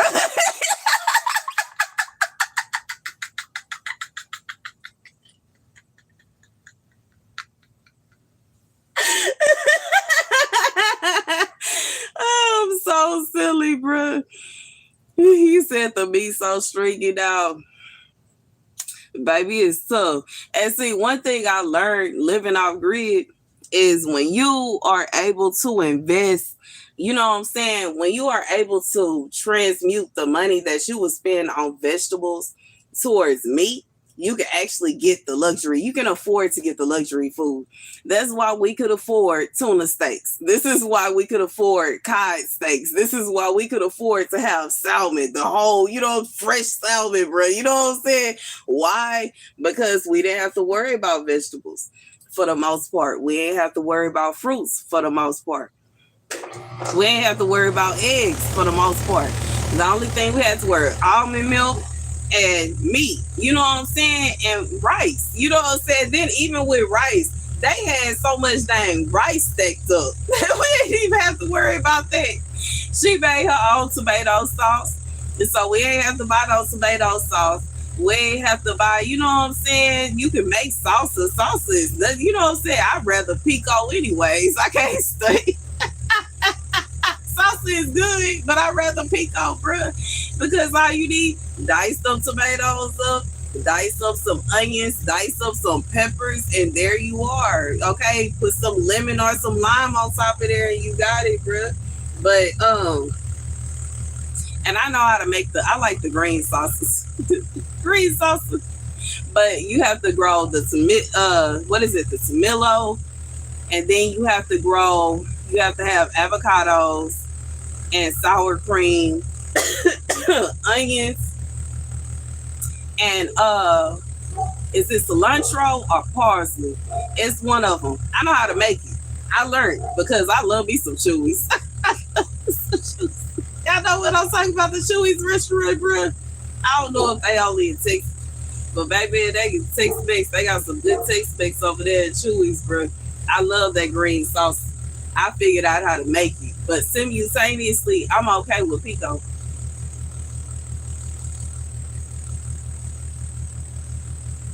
I see some people that's trying to eat healthier, and instead of them buying that meat from the grocery place, they are going half with their family members or thirds or fourths with their family members on buying a cow and getting the cow take, you know what I'm saying? And then spreading it out amongst however many people put in and letting it last for the whole year, which I feel like is smart. If it's a situation where you don't want to grow, like, you know what I'm saying, raise the cow yourself, or you don't have the land or property to raise the cow, maybe raising cows isn't your thing. I feel like that is a smart, you know what I'm saying, a smart thing to do. I did see a few people saying they did that they went half with a family member or like split it up by thirds or fourths. That's smart. That's the way to do it. That's the way that I'm thinking about doing it, bro. Okay. Get to where I got everything going on, bro. Call my brother up and be like, hey, you want to go half on the cow? You free. You fill up your freezer, I fill up mine, bro.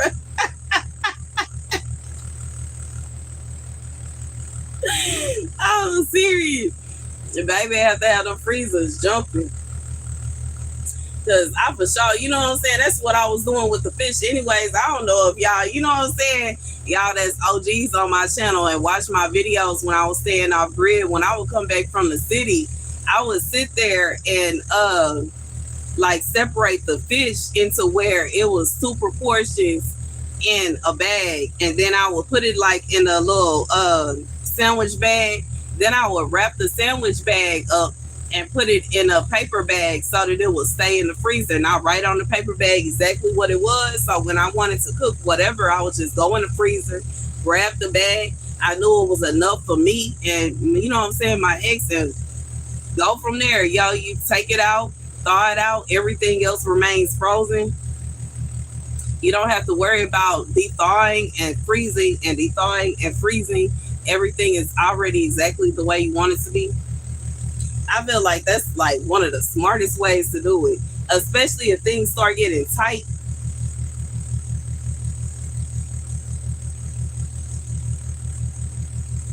For me, it already is like, it's already tough. So it definitely helps tremendously to be able to have, yeah, butcher style. Yeah, you got to go to a good butcher for that. I feel like for that option, you have to not only be friends with somebody that has cows, you know, that graze cows that's going to give you a good price. You also have to be friends with a good butcher that's going to give you all the meat that you purchase.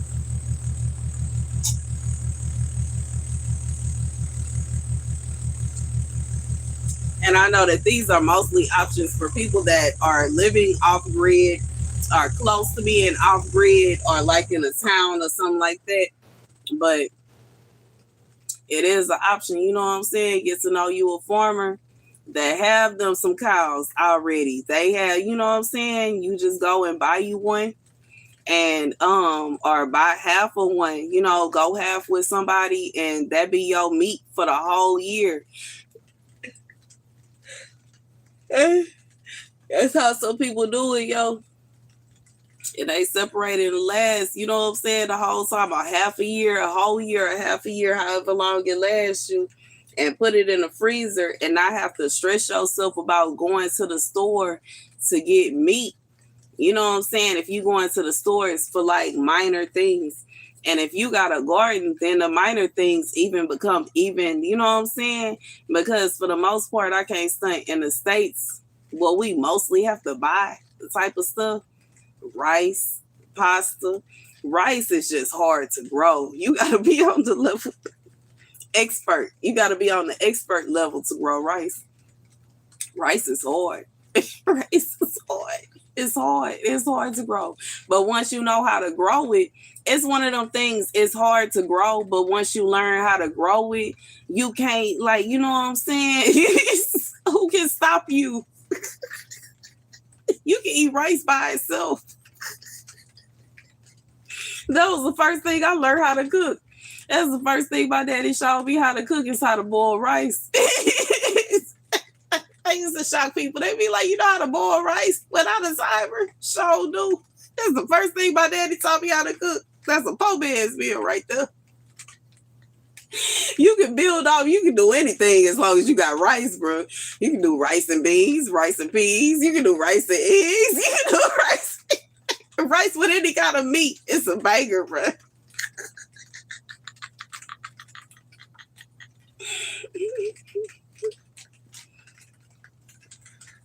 Man, my cousin told me one time, he said he had to stay with my daddy for a while. And my daddy had them eating rice, and he felt like it was a punishment. And he realized when he was an adult that my daddy was teaching them how to survive. You can cook anything with rice, bro. You can put anything with rice. Rice is a side, bro. He said, I feel like he was punishing me.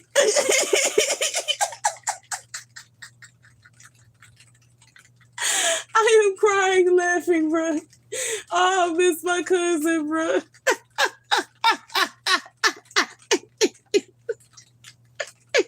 I thought your daddy was trying to punish me, cuz.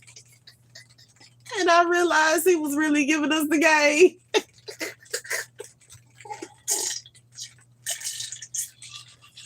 I need a straw.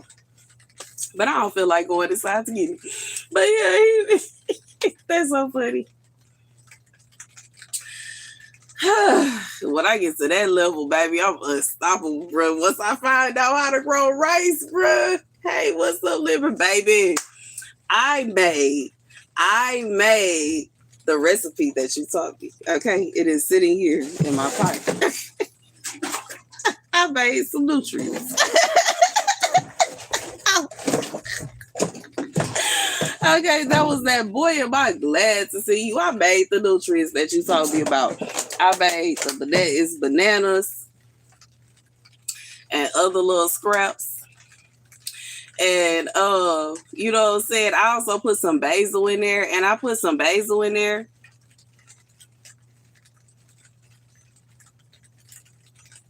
You was trying to mail me some seeds. I don't have a P.O. box. I need to get one. I'm gonna try to get one by the end of this month. I'm gonna try to get me a P.O. box.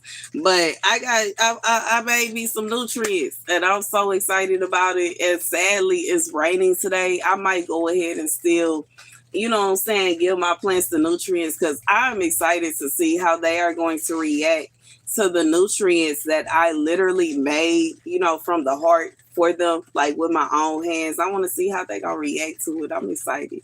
And you know what I'm saying? We're gonna see. We're gonna see how they gonna react to it. How they, if they, you know what I'm saying? They was happy when I came out here. It's like they already felt the energy, like she been cooking and putting stuff together for us, and we can't wait to taste it. Or maybe they just happy because of the rain. You know what I'm saying? It may not have nothing to do with me. It might just be that they happy that God is showing His hand by, you know what I'm saying, it being a rainy day today. I'm not sure. But I know when I came out here, they looked like they was cheerful, and it caused me to be cheerful. But I will create a PO box. I'm gonna have to do that either later on this month or next month. But I'm gonna try. I'm gonna put forth effort to do it.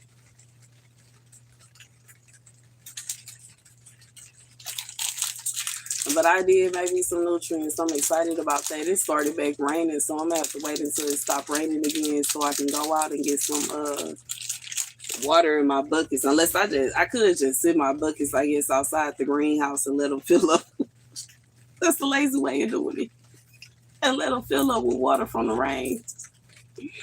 The plants outside the greenhouse low key getting nutrients from the rain, but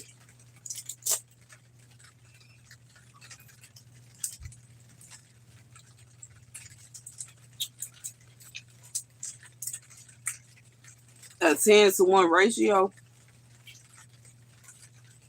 Mm. Well, yeah, that's what it's gonna be about. It's at the bottom of the bucket. I ain't had that much. But I feel you. I gotta add the water to it.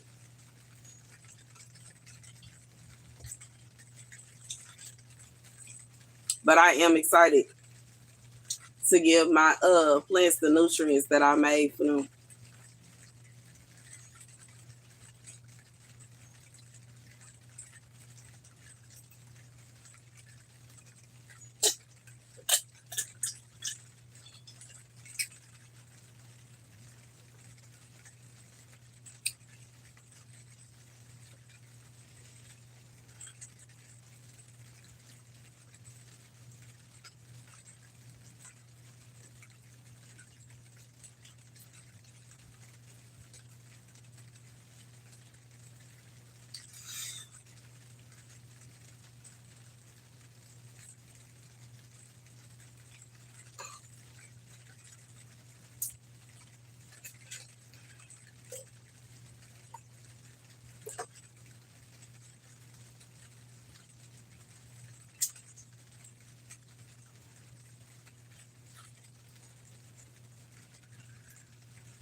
You're not gonna water for weeks until they produce more. Ooh,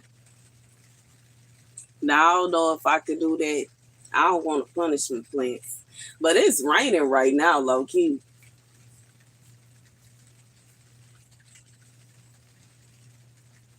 I don't know how the plants inside the greenhouse, they are still like looking so as if they like just got watered, even though they didn't.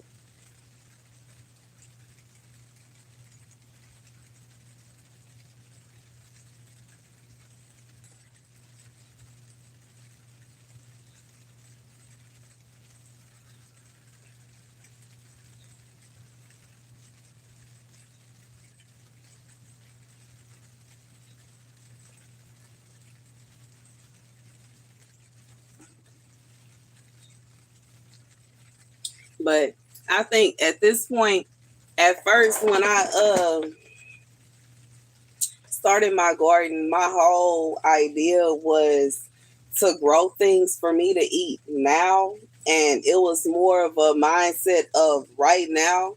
And right now, my mindset is not only on right now, but also the future because I want to grow more plants that are perennials that are going to not only provide food for now, but provide food for later too.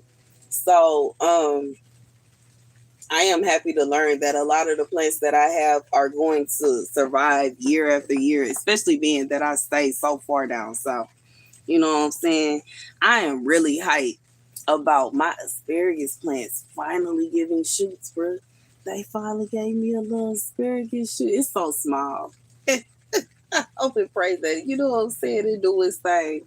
But I'm so excited. This is gotta be my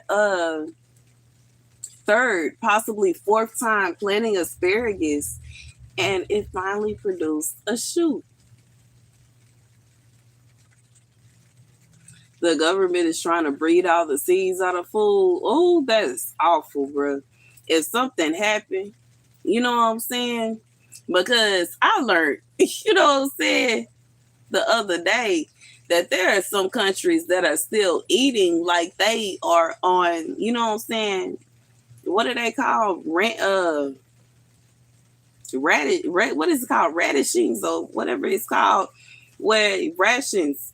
They still eating like they on rations, and they, you know what I'm saying, eating like they at like the country is at WAR.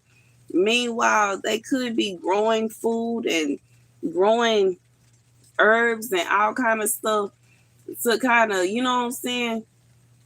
And I know different places have different climates, but I feel like that's messed up for, you know, the government to try to lock off. You know, I don't know about that.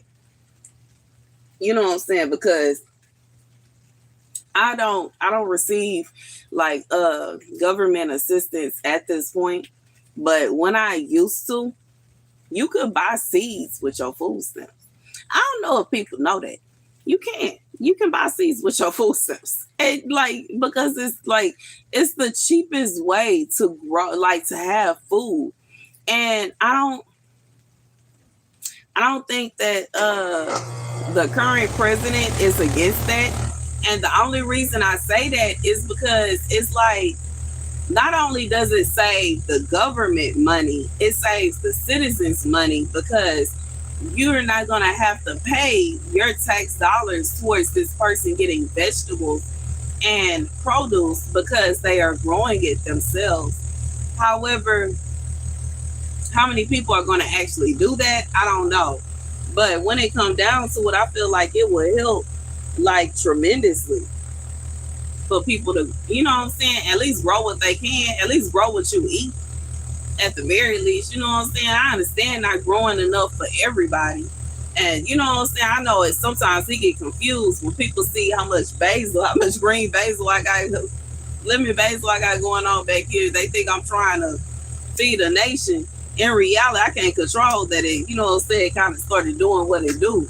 And I left it alone because I like it. It smells good. It tastes good. I don't mind. It's kind of like when a man actually like is in love with a woman, he let her carry on doing whatever she want to do, yo. Thank you for saying my dress look good. They in the rollers today, but thank you. I really appreciate it.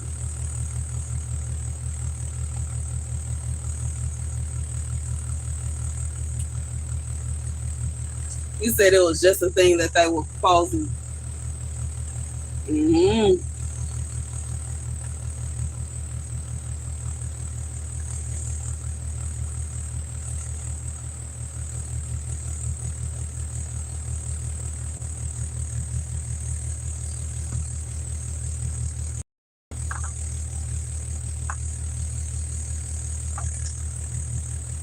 Baby, it's a dang carrot growing outside of the pot. How did the seed get over there? I kind of, I'm sorry, y'all, but I just looked over to the side and noticed that it's some carrot leaves growing outside of the pot where the carrots is in. And that means that I got carrots growing outside of the pot, and I don't even understand how it got seeded, planted. But I guess it is what it is. I'm not gonna complain about it. I know.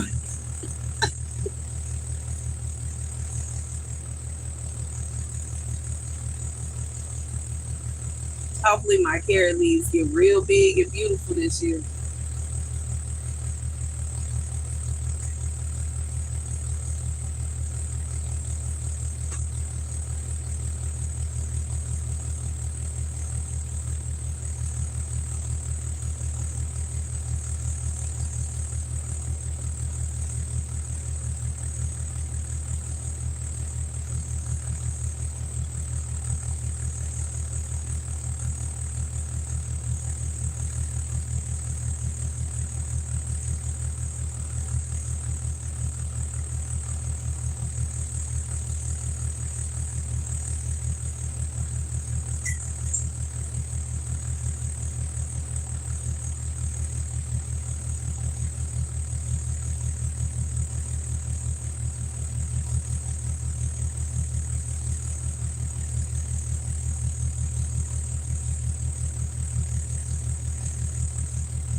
But my neighbor dog is over there having a fit. I don't know when he gonna get used to me just being here, bro. It's been years, bro. He's still mad.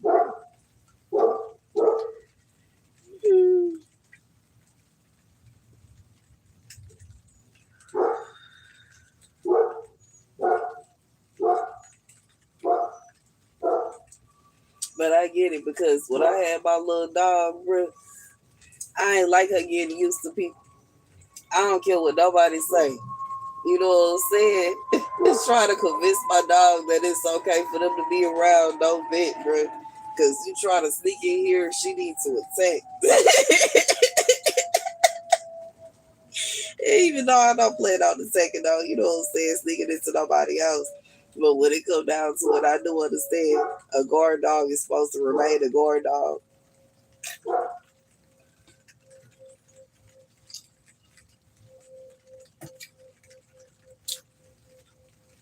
Whew.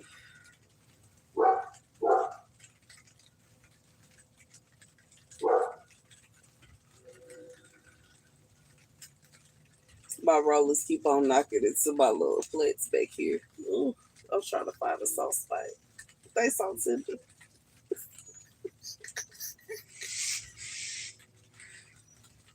Oh, it's a bird coming by.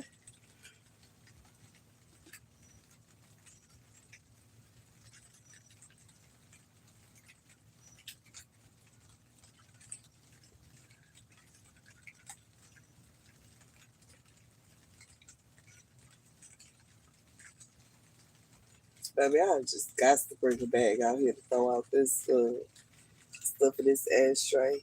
What's up? Let's see. What's up, Jamar? How you doing? Jamar Bailey. I had a friend with the last name Bailey.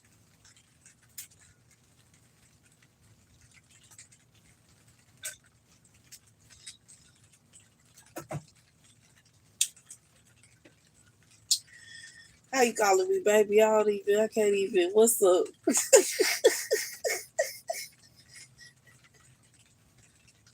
What's up? What's up? What's up? How you doing? Whew.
What y'all doing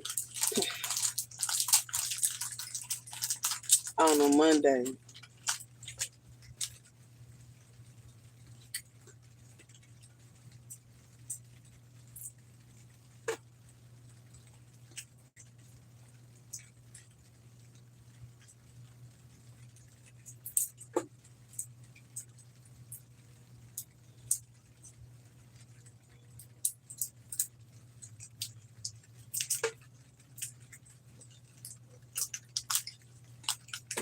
You said I got it going on. Thank you.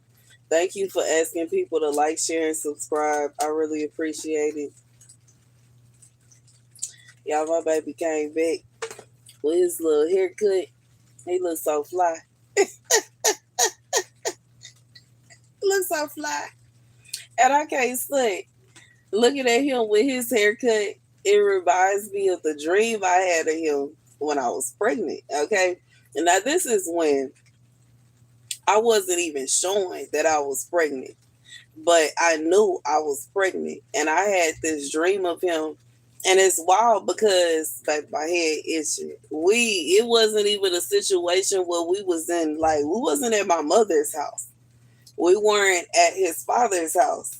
We were at his sister's house. He was standing at the door looking at me. And I was like, what is going on? And you know what I'm saying? Even though it's not like her current house, but it was a dream I had of my baby standing at the door looking at me with the same haircut that he got going on, yo.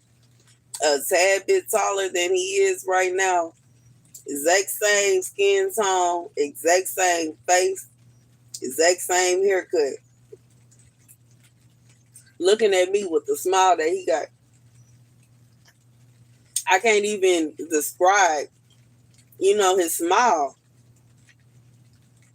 But he was looking at me with this smile and he was just standing there at the door like this. And he was looking at me. I was laying on the bed and I was crying. He was looking at me smiling. And I had this dream of him when he was a baby.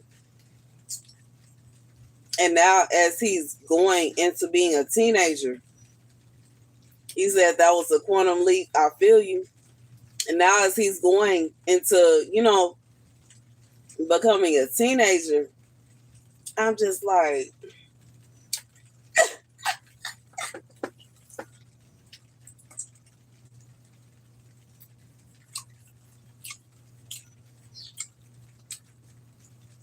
let you borrow $5 when it comes.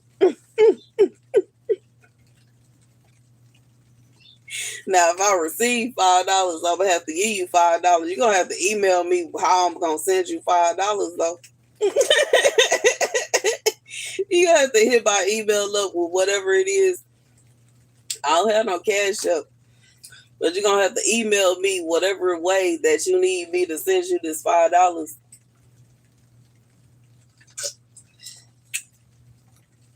Mr. I am him. And this is really making your name suspect. Who are you? I will literally slide out this chair onto the floor with the water and the mud and everything. Stop playing with me.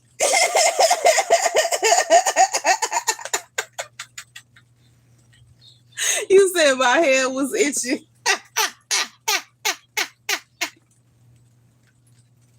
Probably because the person that I know whose social media is I am him got enough money to send me $5 and then some. Stop playing with me.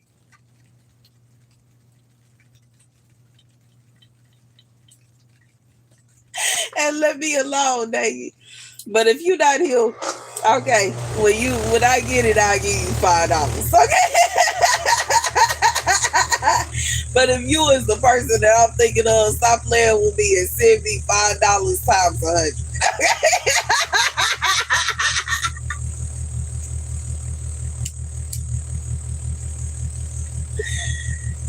You said the name says who I am. I'll just be here honest. I know somebody that have that as their name on their social media, bro. And if you are the same person as him, I would go ahead and need you to send me $5 plus 100 times 100, not plus 100. If that times 100, bro.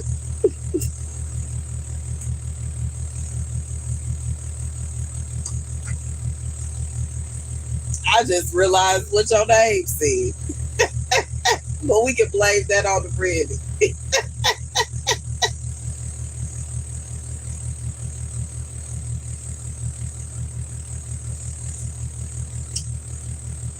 But my baby looks so handsome with his haircut. And looking just like the baby that I dreamed about when I was pregnant. It got me in shock and awe, but I don't even know how to feel. I don't know how to feel.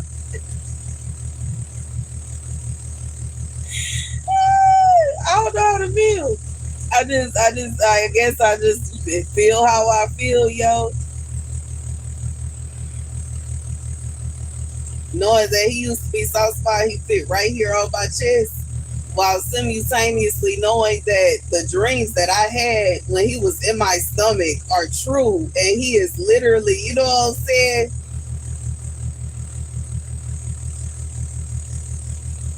I don't know how to feel, yo. I'm just in shock.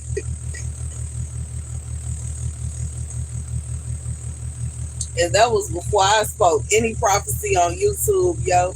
Before any of that, yo, I don't even know how to feel about it.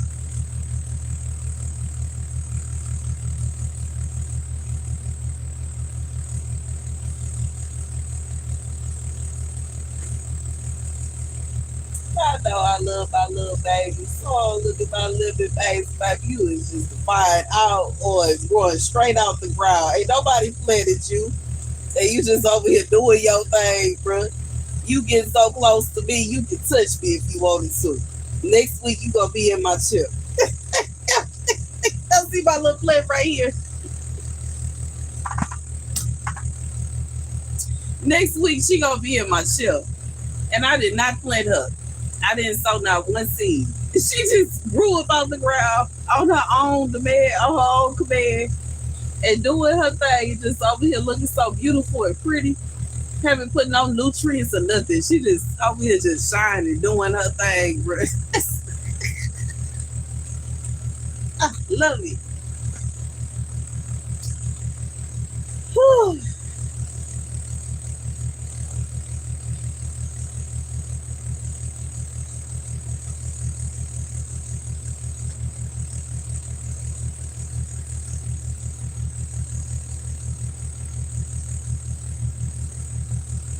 Harvest the season. I feel you. They probably are.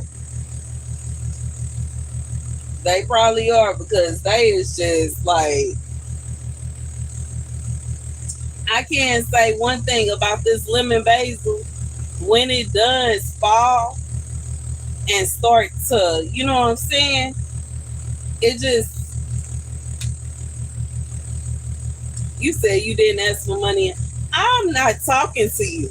Okay. Or what is it? RJU, a random name, sir. I'm not even talking to you. I'm talking to the person that's named as I am him, bro. I'm not talking to you. You receiving a message that wasn't even for you. I wasn't talking to you in any shape, form, or fact. The person that I'm talking to know that I'm talking to him.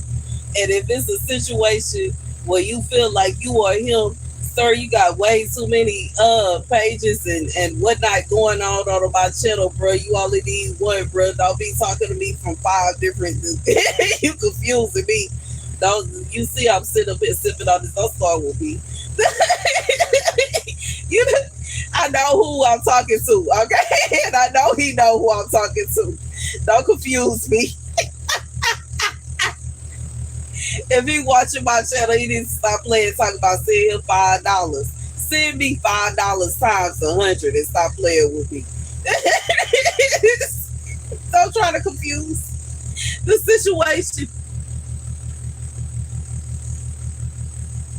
You said the carrots. I for sure am gonna try. I'm gonna try because you know what I'm saying. I like they doing their thing. Hopefully and prayerfully they come out to be the carrots that they said they was gonna be. We gonna see what happens. We gonna see. I'm concerned about my red clover. I can't stand. I thought it was gonna be red. It's green, and it's concerning me. It's starting to bring along a little bit of concern. But you know what I'm saying? It is what it is. But I can't say I really thought I was gonna have red clover over here and it's green. We gonna see if the flower. I don't know if the flower's gonna be red or how this is gonna go, but we gonna see what happens.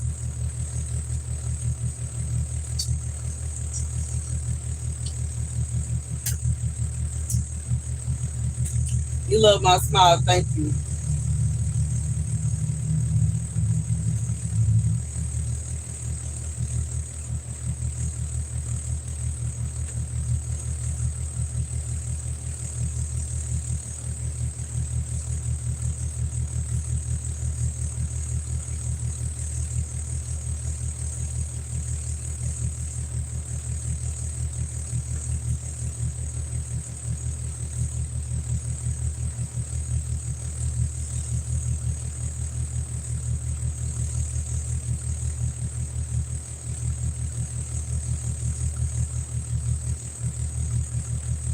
They all want to my shit though.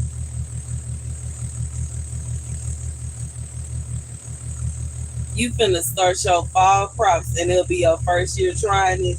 I feel you. This will be my first year doing fall and spring too. So I completely understand.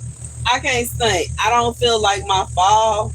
Well, I don't want to say that, but I feel like my fall. It's not gonna be just. It's not gonna be such a difference. I'm not gonna be coming out here uprooting any of my plants. The plants that I already have going on, I'm going to allow them to carry on. I want my carrots, even if they are swirled in curls like my hair, I still want them to carry on doing what they doing. And then, you know what I'm saying, next year I'm going to see, you know what, once I pull them up, I'm going to see if I like what's going on or not. But I'm going to let them carry on. And the tomato plants that I'm trying to plant, as well as the radishes, I'm gonna let them carry on doing what they. That's really what I'm doing for fall. I can't think. I got some chard that I was just talking about. My chard is growing right now. Yeah, we gonna do. Hey, we can do it together this season and everything else. Okay, amen. We gonna do it together this season. I got some radishes that are now like just now starting. Some herbs that are just now starting. I'm gonna see if they carry on. Hopefully and prayerfully they do. I know that it's still kind of hot, but we gonna see as seedlings if they carry on and how everything goes. And I'm looking like this because they over here behind me. But hopefully they are able to carry on doing.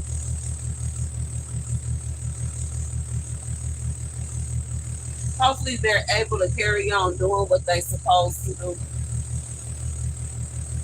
They look okay right now. But I mostly have. You said it's all a learning process. That's what I feel. And that's why I feel like, even though, some people feel like I am surpassed the learning stage, I feel like I'm still learning because there are different variations of different plants that I feel like I have not mastered. And because I have not mastered these plants, I feel like I cannot put myself at the level of someone that is a master of gardening, and I am myself. I feel like I'm not a master of gardening, even though I get it. I got a lot going on back here, but I feel like I'm still not a person where I can just truly say I have a green thumb going on. You gonna try potato sour? I feel you. I want to grow some potatoes, but I want to have the perfect kind of pot to grow them in. And there are a few that I've seen on Amazon that I want to get. And once I can afford to get the pot that I want, y'all gonna know, and I'm gonna tell y'all why I got it. But as of right now, it's a situation where I'm waiting.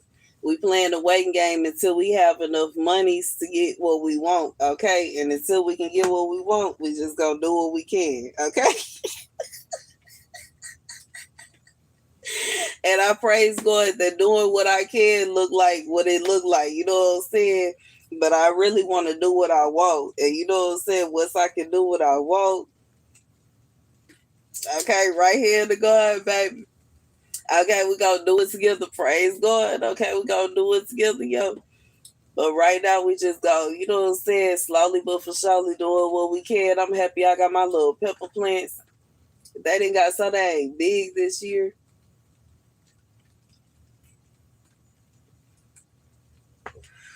I have a clothes basket that I could use for that. But the only thing is, I need the soil. I feel like I don't have enough empty pots to fill up that clothing basket the way that I would want to fill it up in order to grow some potatoes. However, within a month, I may, and I may go ahead, you know what I'm saying, and plant me some tomatoes in there. I mean, not tomatoes, some potatoes in there, and have them sitting out here by the corn and the peas and the beans, yo.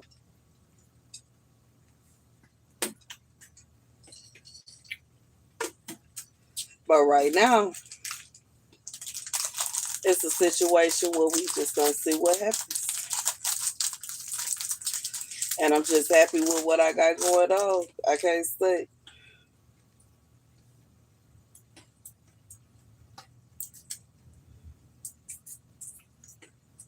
I know one thing, next year I want to grow some sweet potatoes.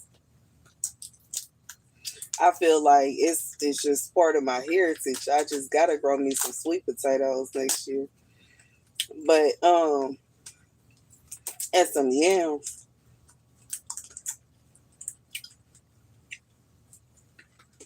Now I seen some purple yams that are so pretty. You said the soil the most. I agree. I wholeheartedly agree with you.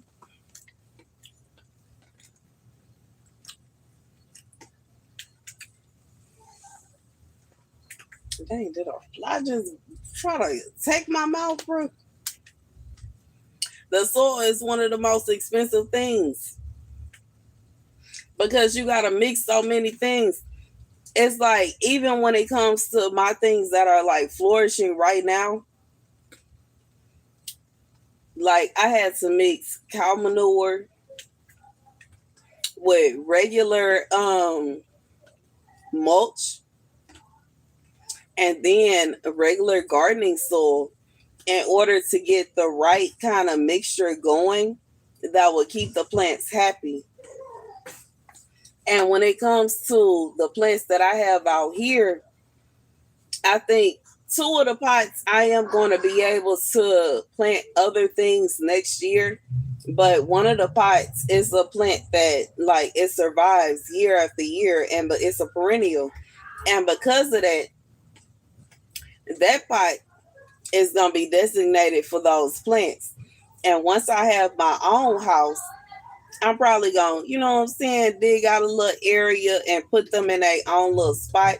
I may end up growing more plants, but when it come down to it, they where they at. But I feel like that is the beautiful thing about gardening because so many plants actually either replant themselves or they survive throughout, you know what I'm saying? They're perennials, so they survive even through the winter. They may die back, but they come back. They bounce back as well. And it's a situation where after they bounce back, they get bigger. And then they die back and they bounce back and they get bigger. I was literally just talking about that with the plants that my mom have on the side of her yard. Like, you know what I'm saying? Me and my son father bought those for her for I think it was a Mother's Day or her birthday. And we bought her the two plants that are on the side of her driveway as well as the rose bush that's in front of her house. When we first got them plants, they was small, yo. They came in a small pot, smaller than this. It wasn't even this big, the pot that them plants came in. Them plants is so big. Like the rose bush is so big that it literally is covering the whole front area of that window. The other bushes are so big that they like would literally be, you know what I'm saying? I think they bigger than the plants that I got in here. They bigger than my basil. You know what I'm saying? I was talking about, I was like, man, I would trim it for it, but I don't even think my shears are big enough to trim it. When it come down to it, if a plant is perennial and it's going to survive year after year after year after year, it's going to get bigger and bigger and bigger. But this is exciting and it's kind of scary because it's like you have to take care of this big plant, but simultaneously, this big plant is going to take care of you year after year after year. So I feel like even though the soil is very expensive, sometimes it's worth it because if you buying it for something that is going to last you year after year after year after year, even though you have to pay a heavy price for the initial fee, after you pay that heavy price, you good. You know what I'm saying?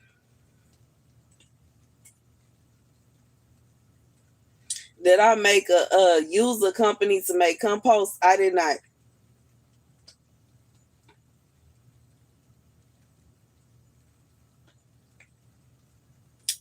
You got a sweet potato from the store. What store did you find these sweet potatoes, bro? I need information.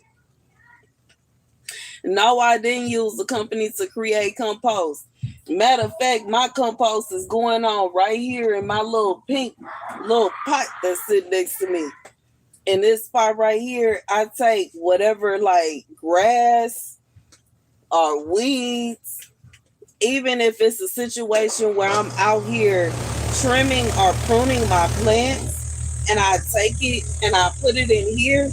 Eventually, it dies off, and I'm able to use it as compost. That's where I get my compost from.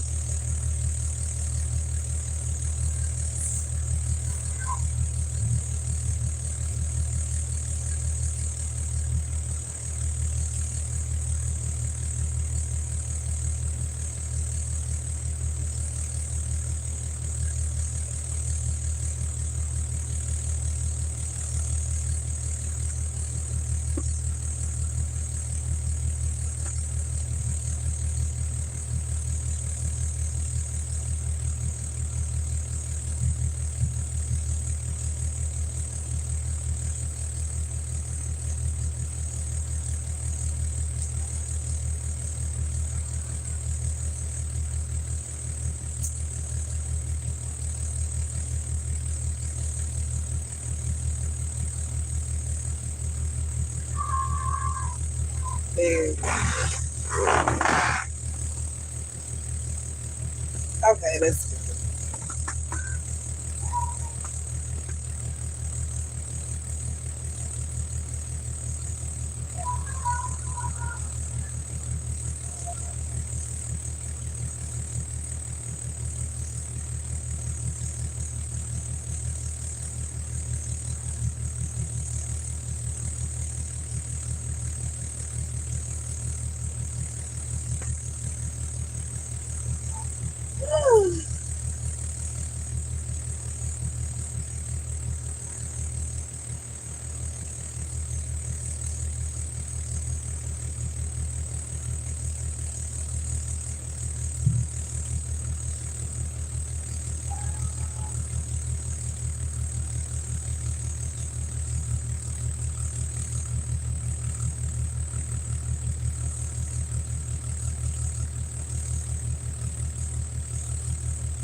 Baby, he left what I thought about petty.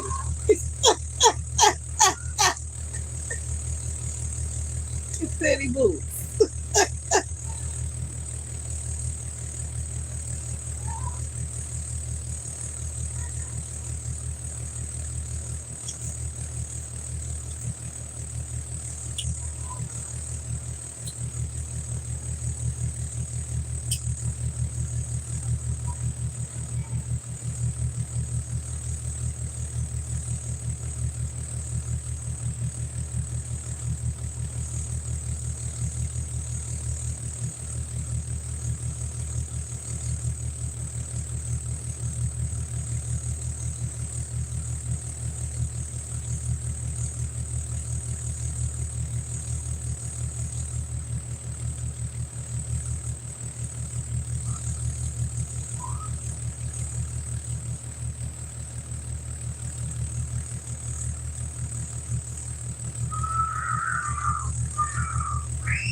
You said what's for dinner? I'm not sure.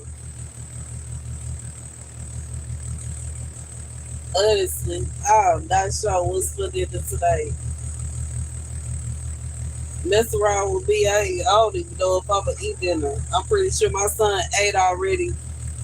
I'm probably gonna make him some. If he haven't ate yet, I'm gonna make him some chicken nuggets and some fries. And me personally, I'm gonna lay it down. I'm not gonna eat nothing. That's for dinner. I'm not really hungry right now.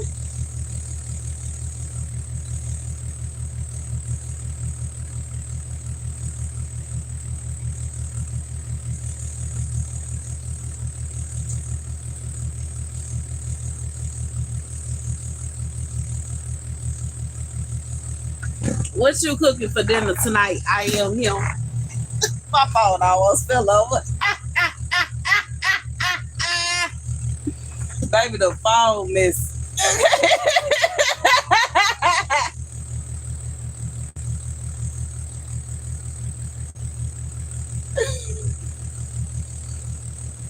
Have I made any more long trips to work? I sure did. I made a long trip to work the other day. It had me a good little night, a good little day. I don't want to say a good little night. I had me a good little day at work.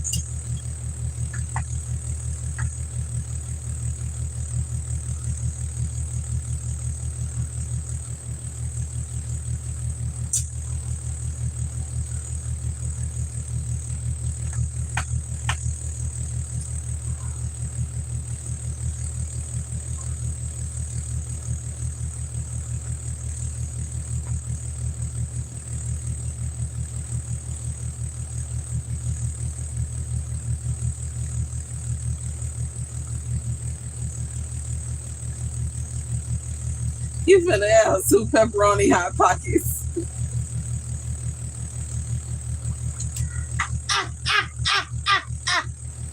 Man, whatever them hot pockets be hitting. And them hot pockets be hitting. All you gotta do is add you a little, you know what I'm saying? Have you a dab of ranch on the side, bruh.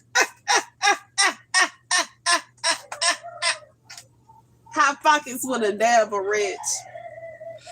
Y'all notice that's what the Migos chips bags be saying, something with a dab of ranch, bruh. Like, it's just like anything is good if you add a dab of ranch to it.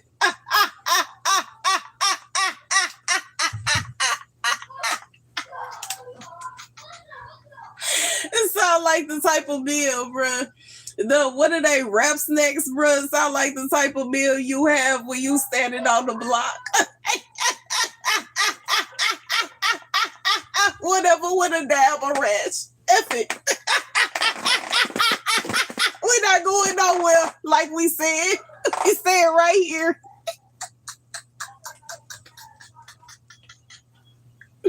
Baby, if that, I will order food to the block, bro. What's just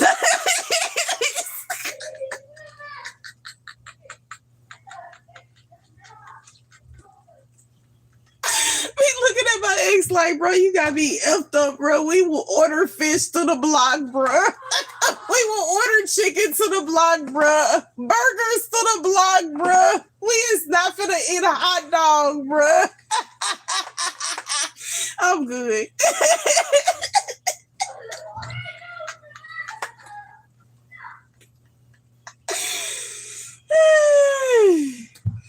I'm good. Sit up here being petty.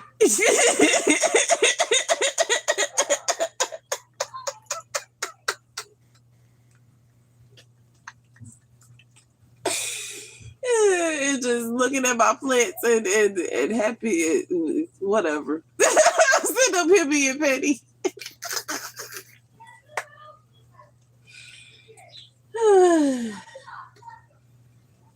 Whew.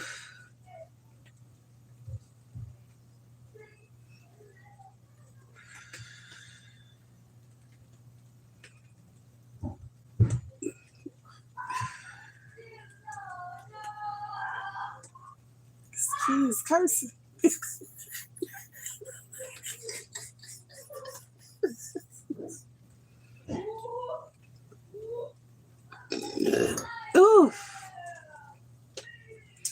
But yeah, I'm sitting up here being petty because, but I will stay off of it. Anyways, besides that, we doing all right. Sitting up here sipping on my little drink. I got me some basil in my little brandy, a little bit of mint, what I could get because my mint plants is not really they saying hello. We gonna see what they gonna do. Hopefully they gonna actually do something that I'm gonna be able to give me some mint out my garden.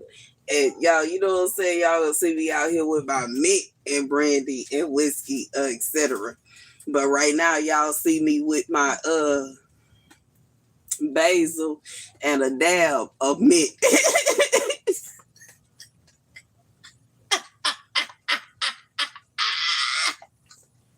Basil with a dab of mint with some brandy poured on top of it is what we got going on, bro. But you know what I'm saying? In future tense, hopefully and prayerfully, bro. We would be in a situation where StaR got a party going on in her backyard, and it's a situation where people coming up, you know what I'm saying? They getting mint in they cup and they put the dab of, you know what I'm saying, on top of it.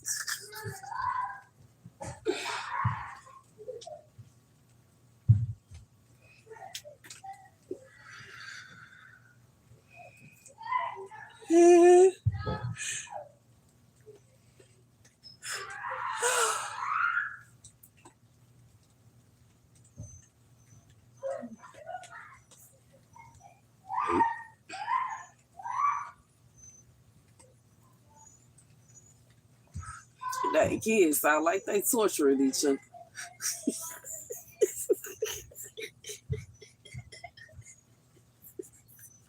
It's why I can't have a bunch of kids. If I had a bunch of kids, bro, I would constantly be like, what are y'all doing? And they would be doing absolutely nothing.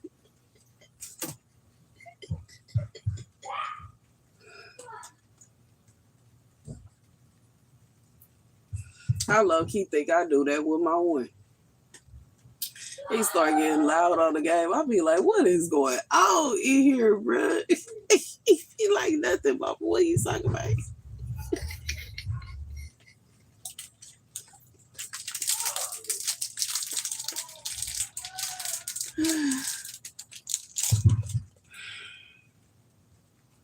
These dang navigators are absolutely awesome, bro.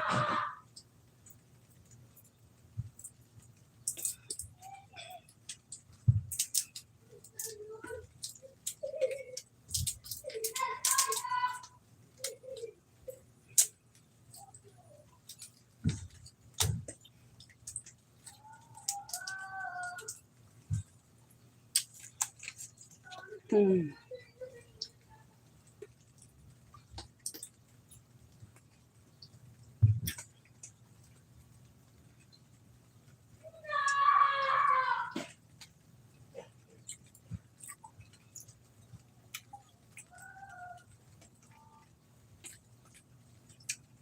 What y'all doing? What y'all got going on?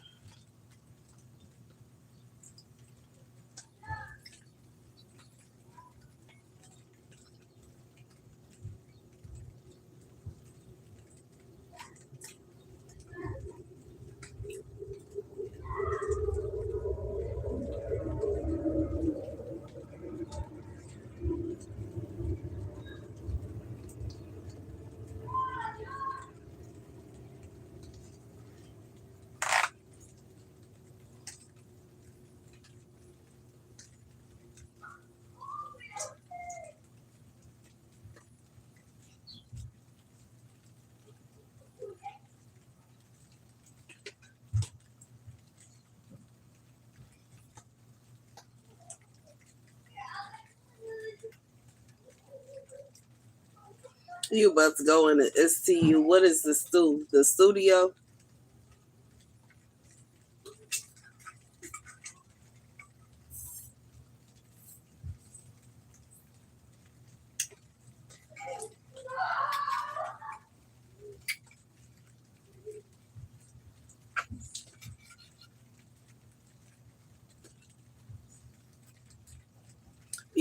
Studio.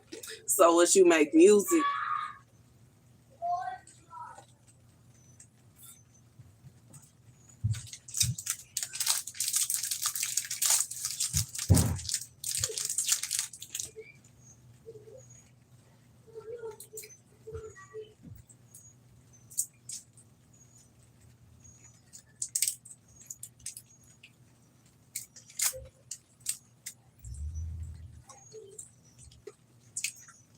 What's your stage name?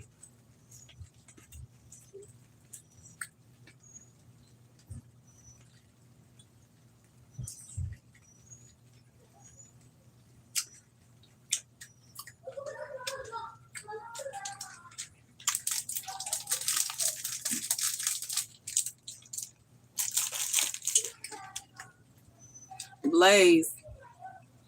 Blaze, don't take it personal.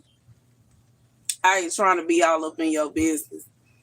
But your name on here is the exact same name as my ex's. Like, I think it's either his Instagram or his Facebook. So I am asking questions. I'm not trying to be mean, but his friends be on my page. His new person be on my page, stalking me and harassing me. So I am curious to know who I'm talking to, especially when you have a name that's so similar to his. But I'm gonna have to look you up. What's your genre of music?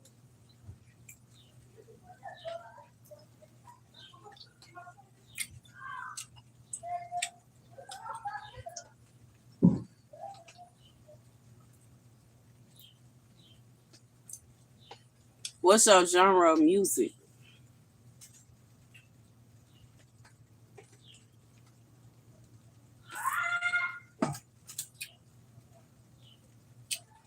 Oh, that hit was strong.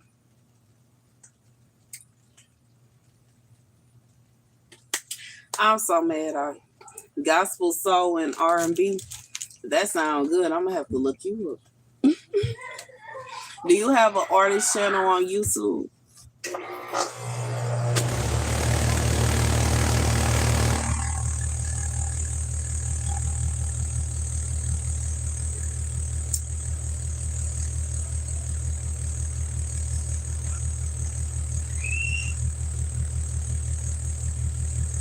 I'm gonna have to look you up.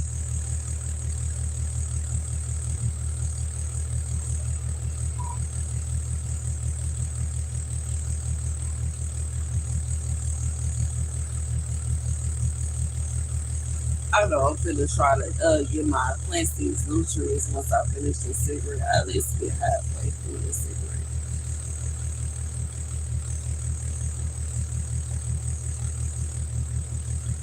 I understand.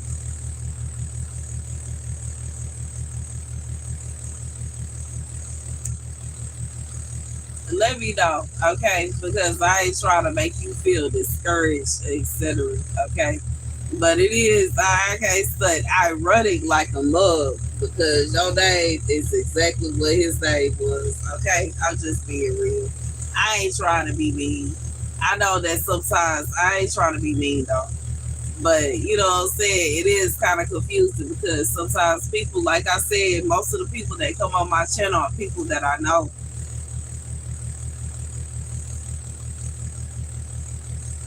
I only give banana water once a week and break it down to 10-to-1 ratio.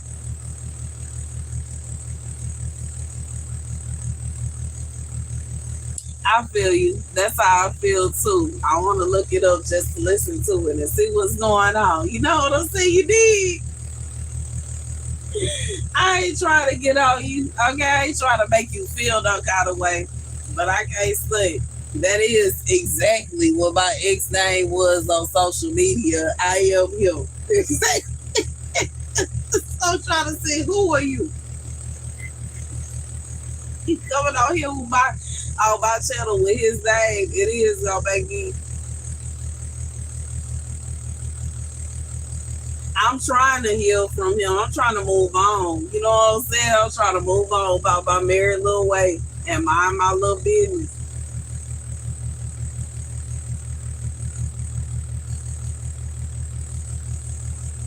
Oh, you scrolled and you saw me. That's what's up. I'm trying to move on from my ex. Like I said, I refuse to cut my hair. I'm sitting out here growing my plants and trying to garden and be as peaceful as possible. Because what he put me through is not, you know what I'm saying? It's not a simple task. It's not a situation. Most people that are in their right mind would be ready to shut some sugar honey iced tea down behind what he did to me. And that's just the truth.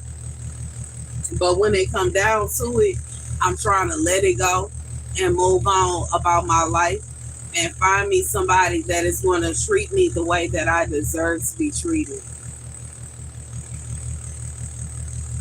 You said I'm gonna make you change your name. I ain't trying to make you change your name. Ain't nothing wrong with the name. It's something wrong with him. It's not your name that's bad. It's him that's bad. Sorry. You know what I'm saying?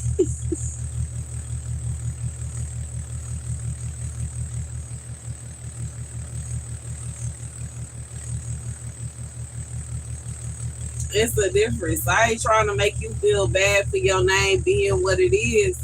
It's him. Like, it's just him and his actions. It has nothing to do with you.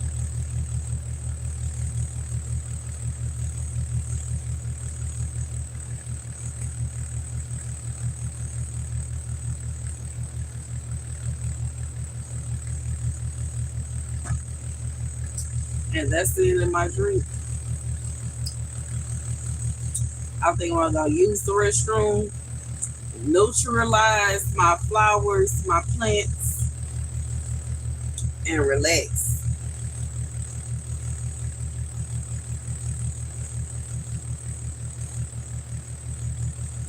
I greatly appreciate you keeping me in your prayers because, baby, when I say I'm trying to get over this bed and every heartache and hardship that he put me in is hard. It is so hard. I can't think. This is one of the toughest tests that I feel like God has put me through because never have I went through the experience of somebody that I love so deeply hurting me to such an extent with no like just not even caring. It's like he hurt me and he didn't give a fuck about how he hurt me. He didn't care about how I felt. He didn't care about what I thought. He didn't care. Like, he literally just simply did not care. And it hurts so bad. And I feel like that is why I am on this to such an extent because it hurts. It really does. And as me being a prophet and seeing what he did before it even came into, you know what I'm saying? If it hurt me to this extent, I can't imagine how somebody that has no foresight feels going through the exact same things that I went through. And you know what I'm saying? It's like, it's a whole, like, I just feel like when it come down to it, it's a hurt that you wouldn't even wish on nobody. Nobody would wish that the person that they love would betray them in such a way, so carelessly, so maliciously, and not even, and just carry on with their life as if everything is okay. It don't feel good. And you know what I'm saying? Just like I said, anybody cheering him on, acting like what he did is right. Pure D demons, bruh. He himself, demon, bruh. The bitch that he left me for, pure D demon, bruh. Like, and I'm trying my best to leave it alone. It is what it is. If it's a situation where they okay with going to hell, that is their business, bruh. If it's a situation where they okay with St. Peter saying, oh, but do you remember when you were okay with X, Y, and Z? Do you remember when you were okay with doing this, that, and the third? Do you remember when you are okay with this? They okay with St. Peter saying that is the reason that they are going to be in hell burning forever. That is their business, bruh. What can you do?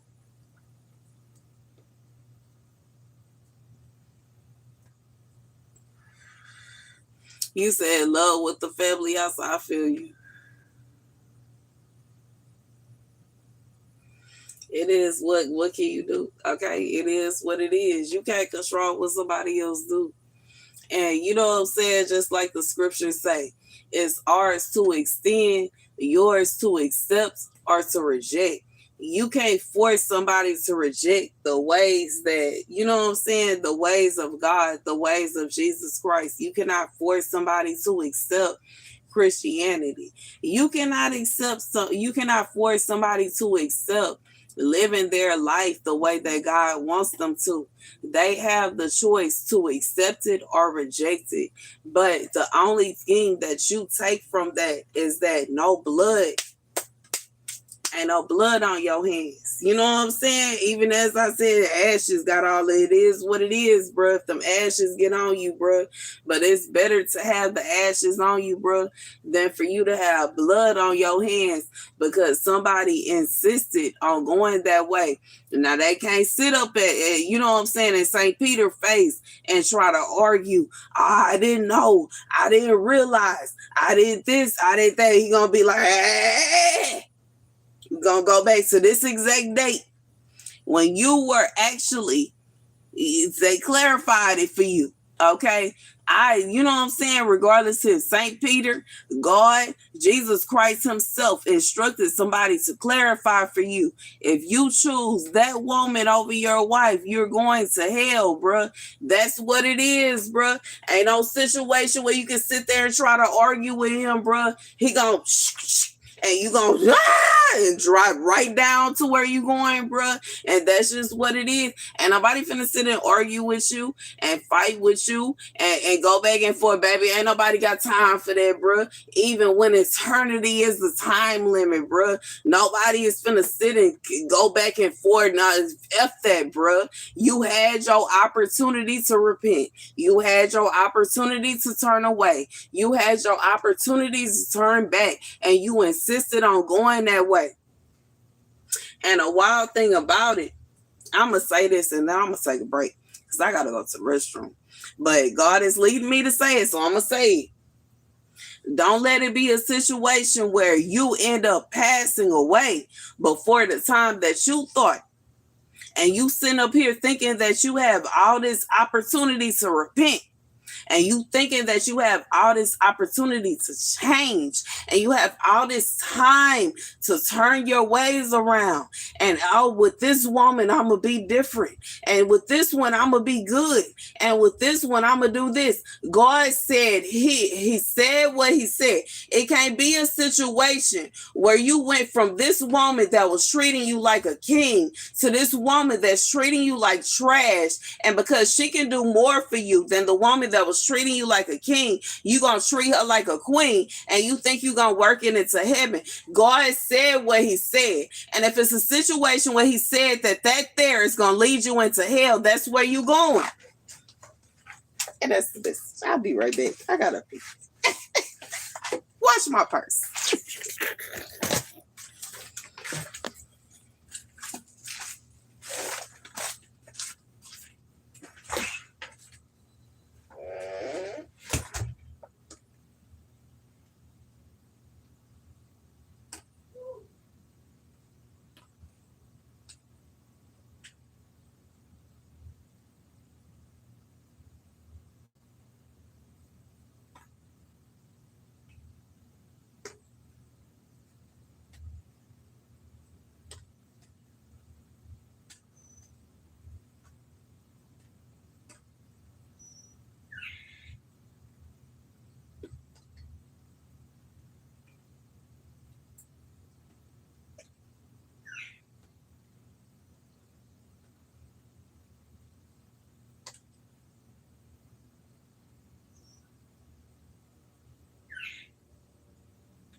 Okay, y'all. Don't mind me. I was just letting my son know that he is loved. Okay.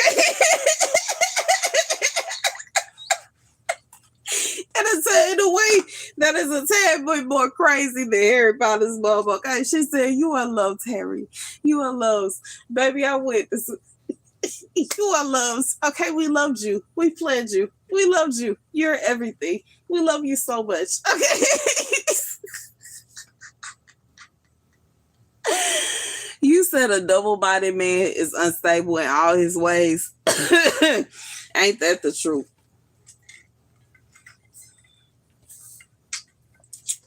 What comes must go. And what they reap, they already knows they will sow it. Amen.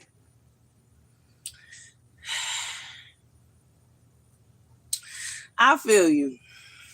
You said hold on. What comes must go. This is true. What they reap, they already know they will sow. Amen. Okay. That's wild because while y'all was typing this, like I said, I will instill it to my son. You are loved. You show or you are so handsome. You are show or you are loved. You know what I'm saying? When your father found out that you were gonna be a boy, he dropped the phone and almost fell out his chair. It's a situation where before you were born, your father said he wanted a boy and he had to have a boy. He wanted a junior and he had to have a junior. And now here you are looking like the epitome of him, and it's just like I have no control over it. You know what I'm saying? And he looks like the perfect mixture of me and his father. It is the most beautiful thing that I myself have, like, and that's a control. Somebody that loves being in control. I'm a control freak, bruh. And I have no control over how my son looks. And he is literally the epitome of the perfect mixture of me and his father. And it's nothing I can do about it. It's not a situation where he is the version of his father and the version of me that I wanted. No, bro. He is the version of me and the version of his father that God wanted. And you want to know why? How I know? Because if he was the version of me and his father, like, baby, I can't say. If he has daddy eyes, he don't have his daddy eyes. But his eyes are still beautiful because he has my eyes. And it makes me, and it Ross, it makes me want to cry. And it Ross, bro. He has my eyes. He has my little brown eyes, bro. He don't have his daddy eyes, hazel, and they, you know what I'm saying, hazel and blue and green, and they turn colors in the sun and all that kind of stuff. He don't have his daddy eyes, but dang it, when I say, you can't tell me that ain't, baby. You can't tell nobody that ain't his son, bro. He's the epitome of him, bro. Look like the spinning, like he. Okay, him mine, bro. Meanwhile, simultaneously, looking like the perfect mixture of me and his father. Like, bro, my height at 11 years old, bro. It's insane.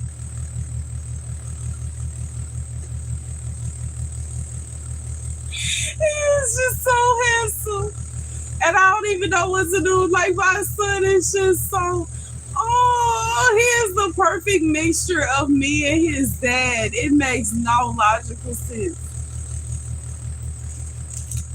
No logical sense. The most beautiful thing ever.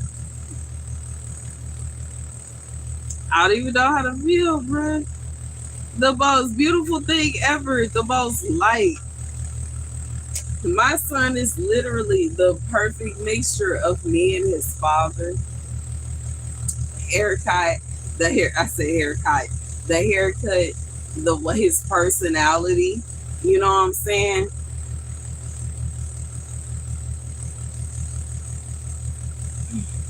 It's so sweet. And you know what I'm saying? It is what it is. It's so sweet. I know my ex would get mad at this because he's not the peppy. But he went so hard and insisted on not being the father of my children. So he gets what he gets. He gonna have to get over that. He insisted on me not having his baby. So now it's a situation where his baby is not sitting next to me. And it's a situation where I'm talking about the baby that I do have.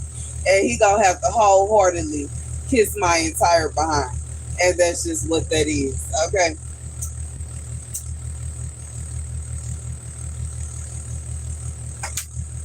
And have to get mad over the fact that the baby that I was gonna have, 9 out of 10 wouldn't have any kind of problems that whatever baby he was gonna have with the chick that he cheated on me with was gonna have.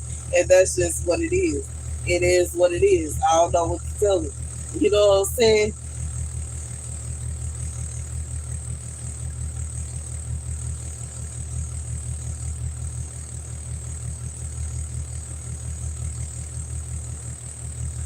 And I know that people be like, dang, that's mean. But it was mean for him to go and get somebody else pregnant and try to build a whole new life with somebody else as if F me and my feelings and what we went through and all of that as if that didn't effing matter and assume that God himself didn't care about me and my feelings. Apparently God do care about my feelings.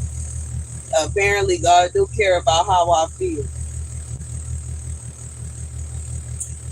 And that's just what it is.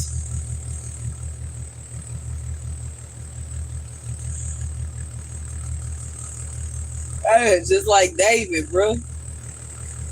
Ain't that about a I said that if it was anybody that I loved in the Bible, my favorite character in the Bible is David, and I said I didn't want to marry him. And golly gosh darn it, it sounded like one of my exes ended up being just like David, bro. And you know what I'm saying? In a situation where he's sitting up here crying out to God, I want this baby. This gotta be my baby, and I gotta have this baby. Meanwhile, the baby is a baby that God Himself did not tell you to create, sir. And now it's a situation where you sitting up here trying to figure out why it didn't come out the way you wanted it to. God said no. Okay, and that's for some. It may not even be for my ex, but it is for somebody. You can't just force a baby to come where it's not supposed to be. Then it's gonna be a situation where it's gonna be complications because God Himself said no. And even if it's a situation where you a Ishmael going on and you have a baby that don't have complications, but it's a situation where that's not the baby that God Himself said that you were supposed to have. It's still going to be a vibe where something is going to go wrong and it's not going to be the way that you wanted it to. It's not going to have the personality you wanted it to. It's not going to act the way you wanted it to because that's not the baby God wanted you to have and that's not the wife that God wanted you to have it with. And I'm sorry for whoever this message is for because I am literally just allowing God to use me as a vessel right now, but somebody needs to hear that. God said what He said. You were supposed to have a baby with who you were supposed to have a baby with, and regardless if you have a baby with them now or later, it is exactly what God said. Still. Anywho, okay, back to the comments. The Cavs win. Let me go. Hold on. A double-minded man is unstable in all his. He sure is. Amen. What comes must goes, and what they reap, they already knows they will sow with it. Amen. The Cavs win in your purse. Install your lighter. I'm sorry that happened, but God is near to us who are brokenhearted. Healing definitely takes time. Amen. It does. It doesn't happen overnight. Hey, how you doing? It don't happen overnight. And I feel like to even assume that you are going to be healed from a broken heart overnight is kind of like, I don't want to say it's nonsense, but it is kind of like, it is a bit much. And God can do all things, but to just assume that God is going to heal you from a broken heart overnight is a tad bit much.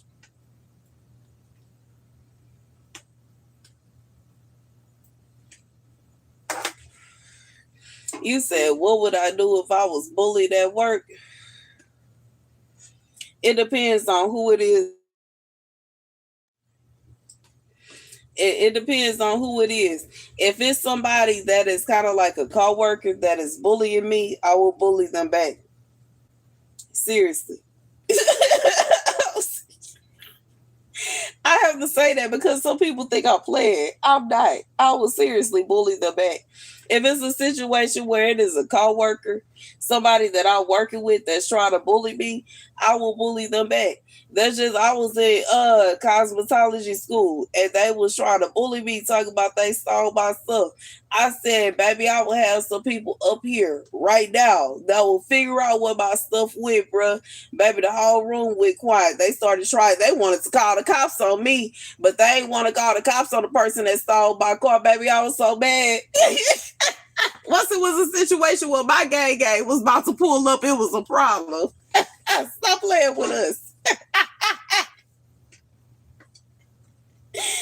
I'm so petty. While you sit up here talking about my boyfriend so handsome, he about to pull up. Who robbed me? I'm so petty. But this is true story, bro. The same man, yo. They was sitting up here, you know what I'm saying, looking all in my phone trying to see who I'm talking to. And this is what I was, you know what I'm saying? It's what me and my first husband was there, looking all up in my phone trying to see who I'm talking to. And you know what I'm saying? They stole my car. Baby, when I say he was about ready to ready to skirt. I said I had some people up here in 5 minutes. I'm on the phone with him. And they leaving him out the classroom trying to rush up out of there and get away from. Nah, bro, where you going? Come back. Y'all thought it was funny to steal my shit, but now all of a sudden y'all running out the room, bruh. And now I come back over here, bruh.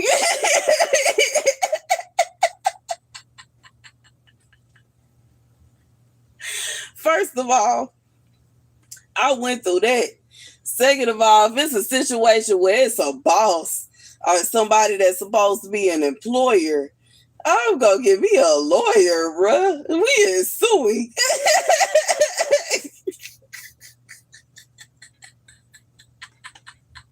Yo, you the owner, you in the top level of management, suing, bruh. Suing, bruh. You can't just carry on doing whatever, baby. I'll be the person to show you today. Is that the answer to your question? It depends on who it is. If it's somebody that's just a coworker, it's a situation where they thought they was bullying me and they gonna be bullied tonight.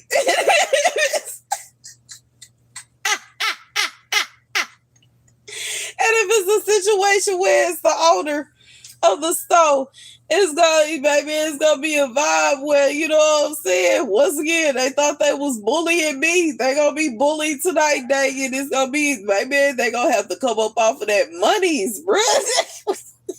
whatever little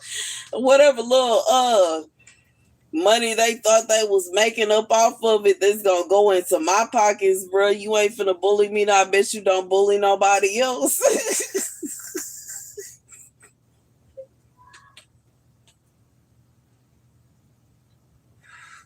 Problem solved. Okay. And now we see why Star don't get bullied. Baby, I was working at this one store. This lady kept on trying to write me up for stupid reasons. Every time she tries to write me up, I put a long ASS explanation as to what she did, what I did, and why it wasn't a reason for her to fire me in the comment section. To such an extent, she got so dang pissed off. She was so mad. She was... But when it come down to it, a lot of managers and store, like, you know what I'm saying, people that are at the top tier, store management, they want you to believe that they have the power to just, you know, make you disappear like you're nothing. And that's not true. If they are sitting up here and they are trying to manage from a very BS standpoint, like she was, because it was a situation where she was jealous of me. It's a situation they gonna look bad. I wasn't the only person. She was getting sued by somebody else that worked for the same company that was currently working there. He told me what she did. It was a situation. She did the same thing to him. She was steady sitting up here trying to put all these false, you know what I'm saying, these false claims on him, trying to say he was just this bad worker, when in reality she was jealous of him and probably mad because he wouldn't sleep with her ugly behind, bruh. But there, let's break it all down, bruh. It was a situation where she was busted and bad built and thinking that that man was going to sleep with her just so that she would write him a good report, and he wasn't going to do it, and got mad because he wouldn't sleep with her ugly behind and tried to write him up and get him fired, and he sued her that way. And she wanted to try to get mad at me because this pretty girl, she can't be up here and trying to work, and what she thinks she doing. B, I will write you just like you think you write me up. I'm gonna write you up too, bro. That way. It's more than one way to skin a cat. And that's just what it is. The exact same, baby. I use that comment section, baby. I know how to write and extend. It'll be a situation where you thought it was just gonna be a couple of sentences, and it ended up being a whole paragraph effing with me that way. One that they gonna understand, one that's gonna be, baby, that way. That's the type of school I went to, baby. I went to a, baby, accredited high school, bro. I didn't go to no BS high school, and then even when I went to college, I went to good college. There ain't no situation where you finna come up and play around with me, bro. I will embarrass you and get you fired, bro, from your management position, bro. I've had management positions before. It ain't no situation where you getting one up on me, bro. I will get you fired. I will replace you that way.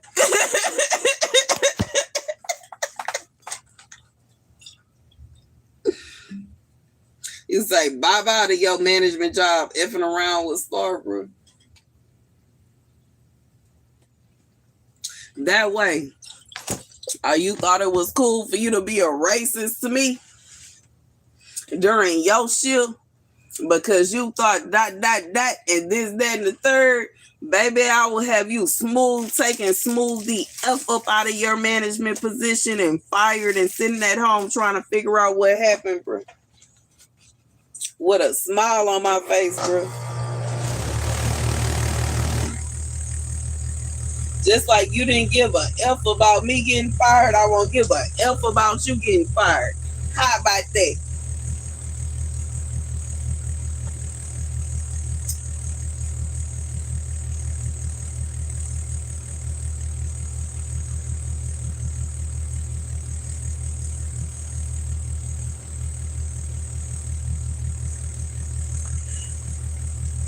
Ooh.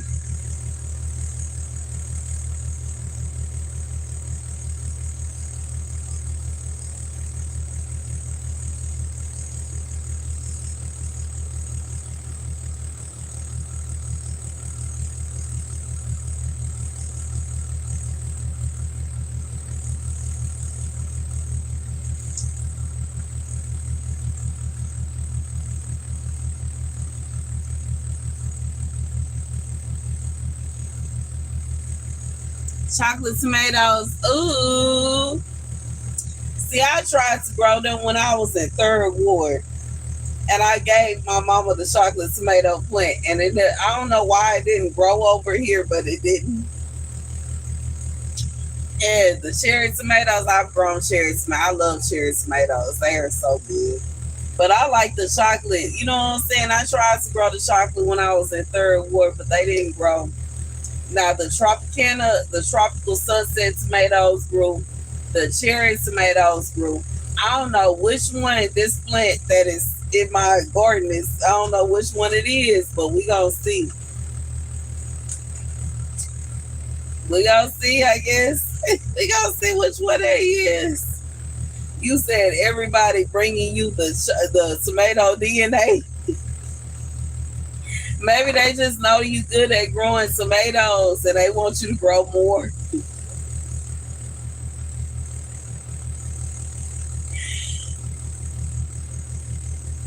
That's the only thing I can think of it as.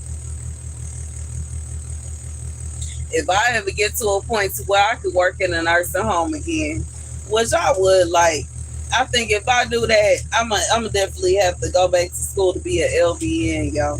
I might do it if I can find me a school.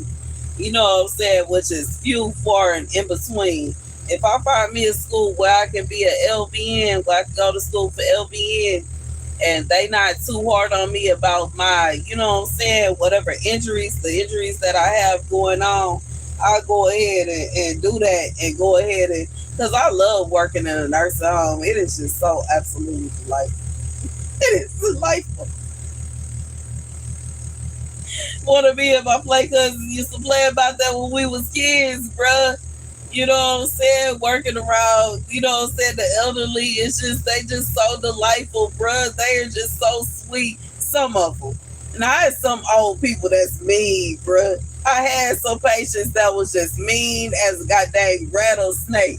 And it ain't nothing you can do to try to make them happy. But it's some people that are just happy for no reason. And it just, it brings you this joy. You know what I'm saying?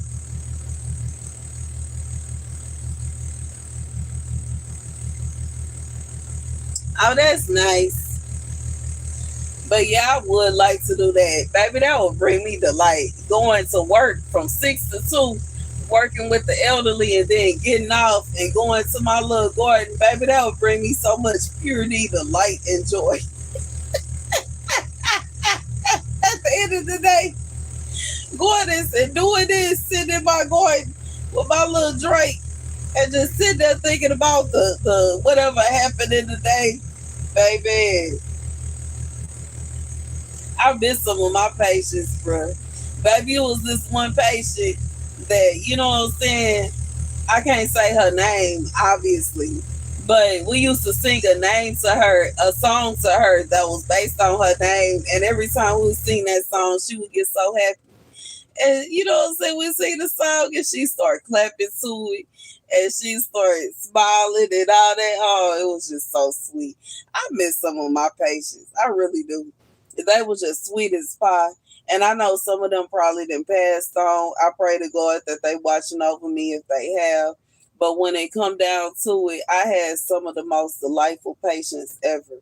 Now I had some nightmares. I did, but they were so few and far in between that when it really come down to it, for the most part, I had some absolutely sweet, you know what I'm saying, delightful, amazing, and they were just kind-hearted patients, bro.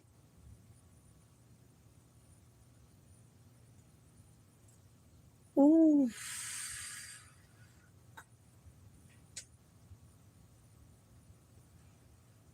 Mm. But I had some nice patients. It is a nice little, you know what I'm saying. That might be something that I get back into. And that might be something I get back into with my son and go back to school. I might mess around and find me a little school to go to in Houston where I can go ahead and do my little year in school and get my LVN degree and go and work. As go back and work as an LVN, yo. That'll be nice. But it ain't always promised. It might be a situation where I can't go back and work as an LVN, and because I can't, I would carry y'all with whatever job, you know what I'm saying, the jobs that I already got going on, and it is what it is. I feel like that's one thing that about me that most people don't understand. I'm just gonna be content, confident, and happy with whatever God give me, because whatever we receive on earth is not promised forever anyways. Baby, it was 144 and 44 seconds as I said that what we promised on earth is not promised to us forever anyway. So why do it matter? Why do it matter what, you know what I'm saying? That's just real. I would like to leave something for my son. I would like to be in a situation where I can, you know what I'm saying? But it is what it is. I ain't tripping. It would be lovely if I could go back and be an LVN. And if I can't, it is what it is. I'm just going to carry on doing what I'm doing now. I don't mind delivering food. It ain't no situation where it's embarrassing to me or it's, you know what I'm saying? And if people are trying to make it seem that way, baby, it's a situation where that's a you problem, not a me problem. It shouldn't be in a situation where you sitting up here ordering food and beefing with the person that is delivering your food. You have a problem. I don't have a problem with you. You have a problem with me. And that's just what it is.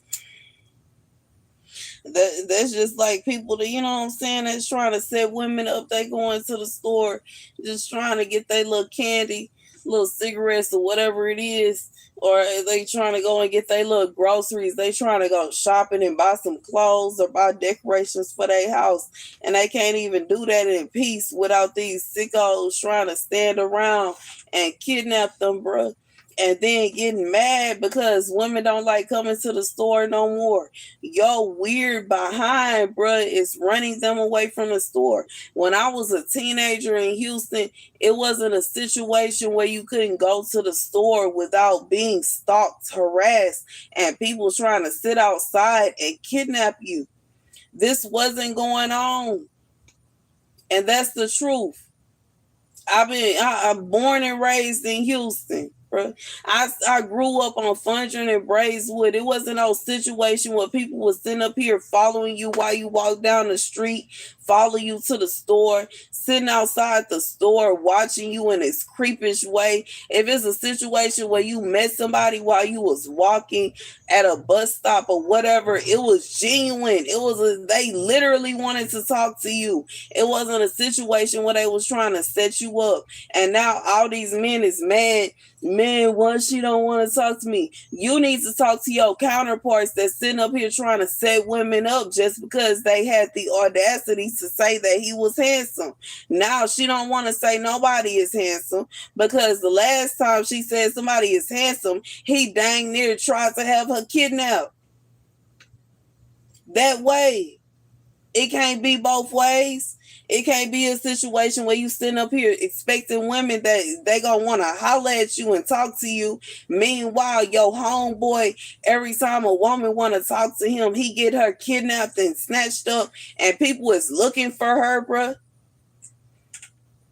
Then they act like ain't nobody gonna be looking for these people that's missing.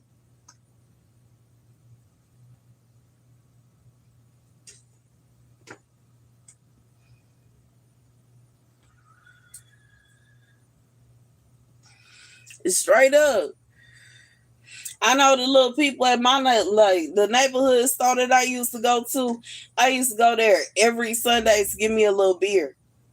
It started when I was 18 years. They knew exactly who I was. They wasn't confused. And never ever was it a situation where I walked in that store and the men that were grown, 25 and up, tried to holler at me at 18 years old. Never, bruh. They gave me my beer and let me carry on about my business. It was, you know what I'm saying? And even when they did try to hook me up with somebody, it was somebody in my age. It wasn't no situation where they were assuming, like, I don't know what's going on.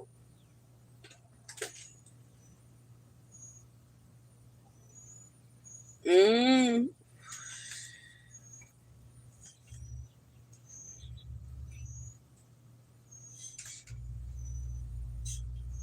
It's like the U.S. is turning into a third world country, bro. It shouldn't be no situation. I'm just being real.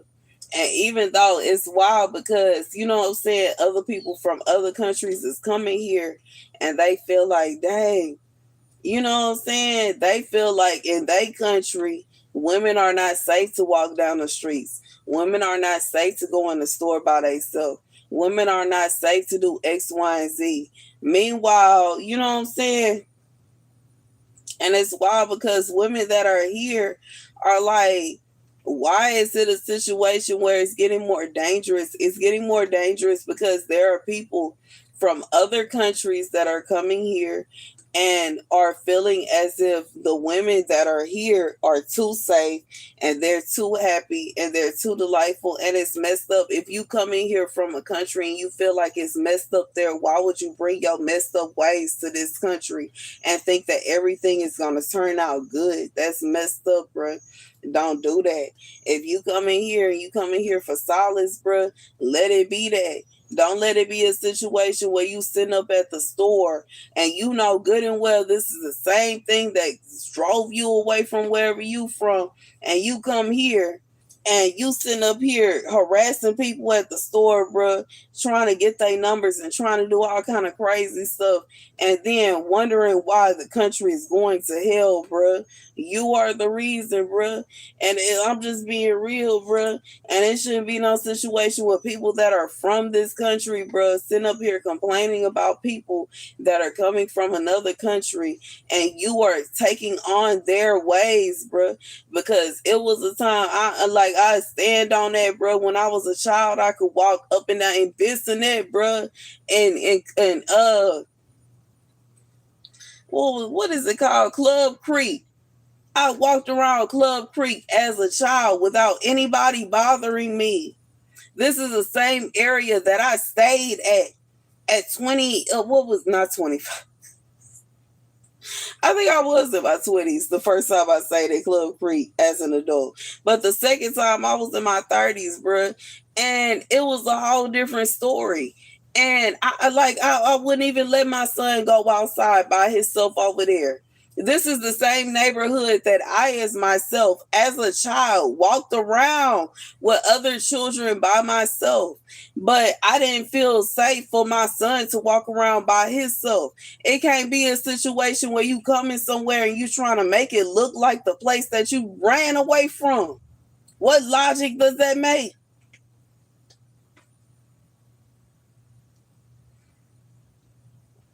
And then get mad when the people that's from there get mad about you changing it. They like, you know what I'm saying? My son should be able to mob around these streets the same way that I did. And he can't. And that don't make sense to me. That's stupid to me.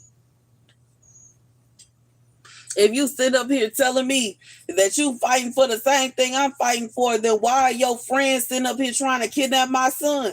Why are your friends trying to kidnap me? Make it make sense.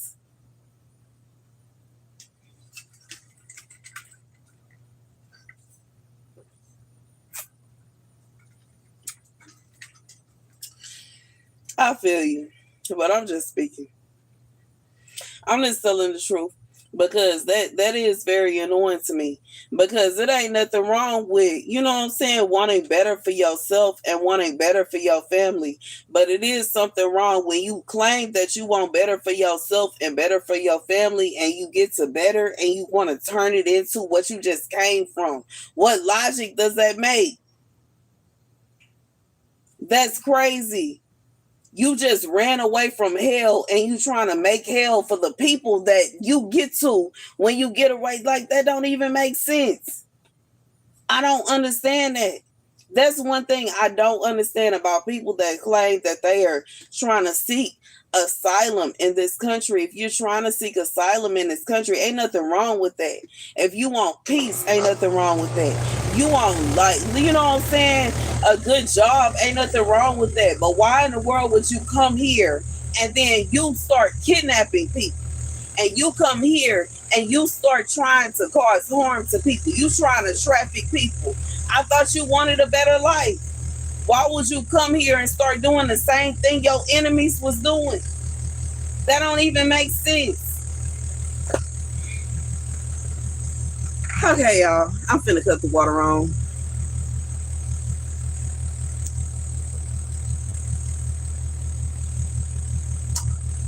so I can water.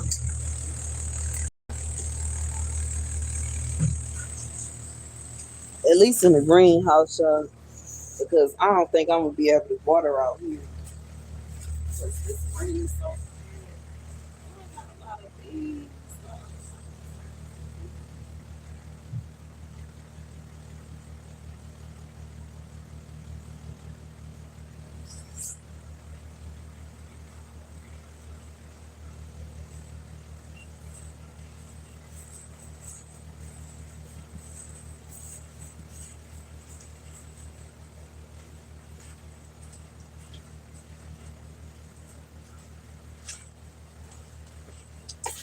Oh shit. I almost slipped. But let me take y'all with me. Because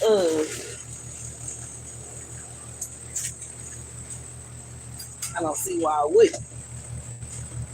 And I ain't trying to be mean. I'm really not. I'm just trying to speak logic. I don't understand the logic in saying that you are trying to get away from someone that is doing you harm and then getting somewhere and doing somebody else the exact kind of harm that you were trying to run away from. That makes no logical sense for me. It just doesn't. And I'm just being real.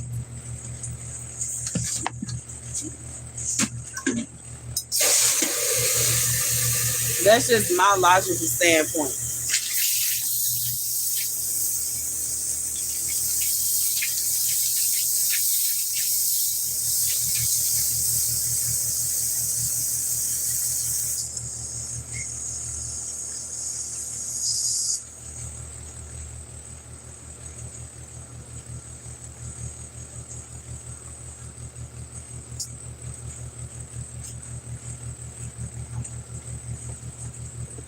Okay, I'm gonna go ahead and give some of this to these plants back here.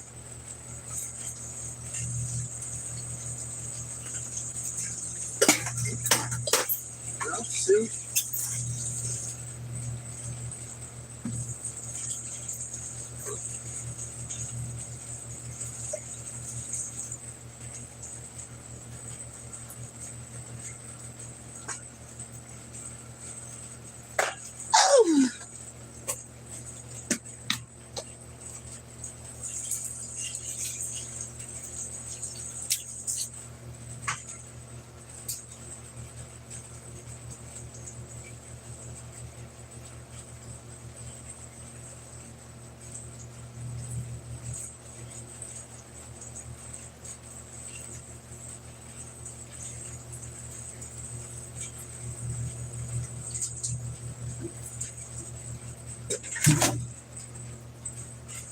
Okay, and let me get some more from this one.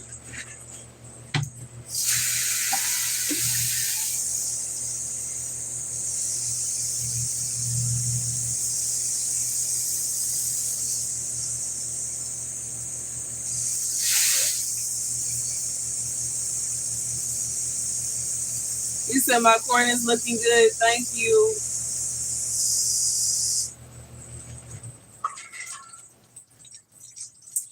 Yes, I'm adding more water. I'm currently adding more water to the bananas. So what I did is I took the banana peels and whatever leftovers I had from the bananas and I boiled it for about 10 minutes along with some green beans that I had left over. I also used some what was it was something else. And I can't even think of it right now. So I guess it is what it is. But I added those different things and I boiled them and then I put them in a blender and grinded them up together.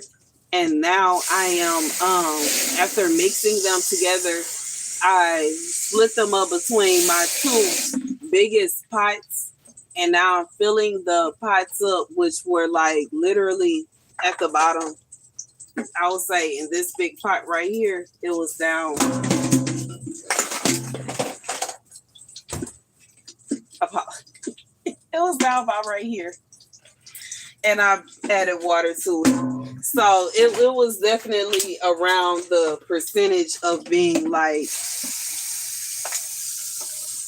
10% nutrients and 90% water, basically. And I'm about to use this for my plants that are in here.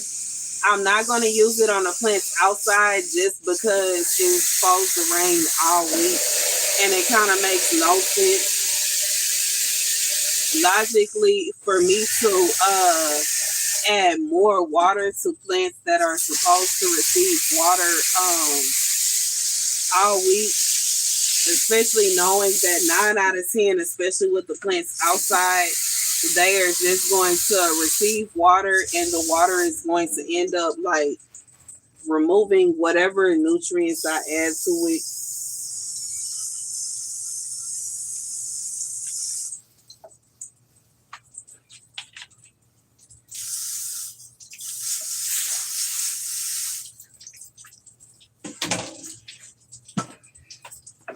Oh, but it is some plants in here that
whew,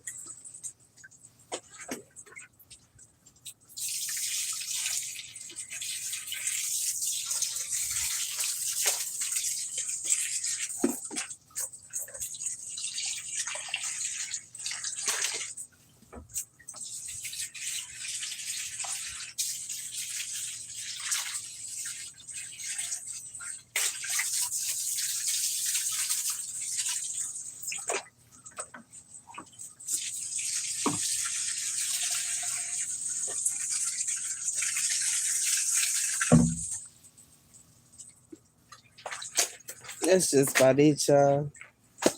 To be honest, I don't even think it's barely anything in here. That's it. Oh shoot, I'm about to slip and slide. That's it. And I might add me some more water in this pot right here.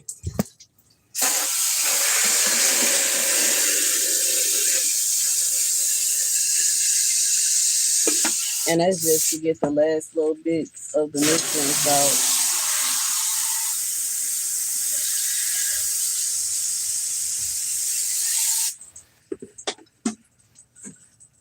And I think I'm just gonna put this little bit in these plants right here. But they mostly good because beans create their own nutrients. I mean, not to create their own nutrients. They create their own nitrogen. So you don't have to stress about nitrogen with beans. But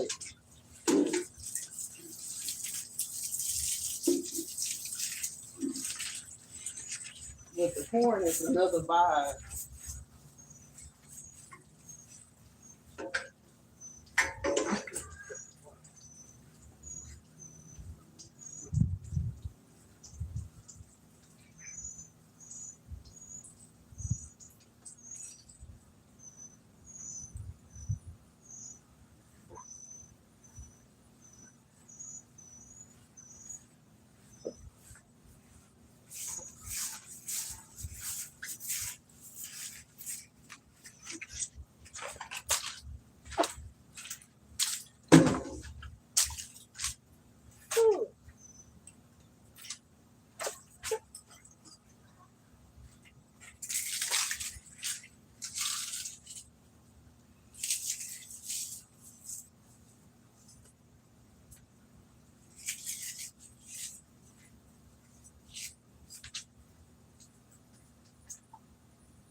Okay, y'all. I'm gonna look at what y'all saying. I don't know. It looks like both of my lighters fell into the water.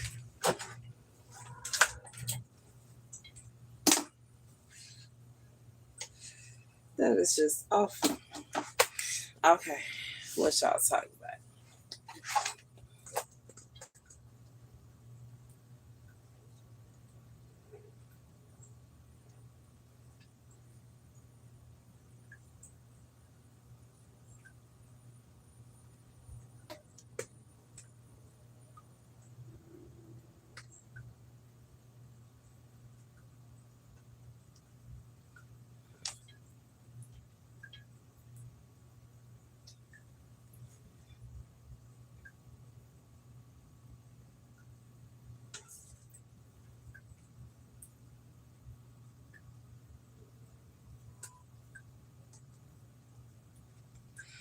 You said you tripping because the plants. Okay, so from my point of view, when I first started growing plants, the first plant I grew was calendula, and it wasn't because I can eat it. It's because it is for tea, and I feel like it is for healing. And my original idea of gardening had to do with growing medicine and not growing food. Now, while me saying that, I'm saying that for a reason, okay? And it's for you, specifically, Lynn, okay?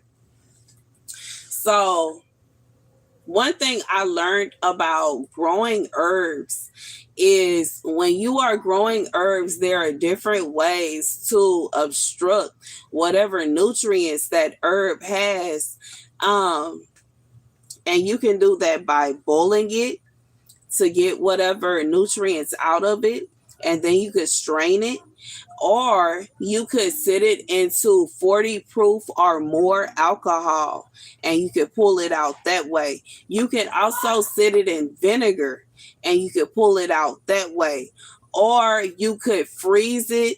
You could also dehydrate it, or dry it out, which is what I got going on over here. And these are the different ways that I learned that you can preserve herbs. Now, what I chose to do with my nutrients is, instead of allowing it to sit around for days or weeks on end, and allow it to get itself together that way, I decided I wanted to speed up the process by boiling it, because when you boil the nutrients, you basically boil the nutrients, you heat it up and you pull the nutrients out of whatever plant and into the water. And instead of throwing the water away and straining it, okay, this is where, some people get lost. We decided to go ahead and take everything and put it in a blender, blend it all together, and that be the nutrients.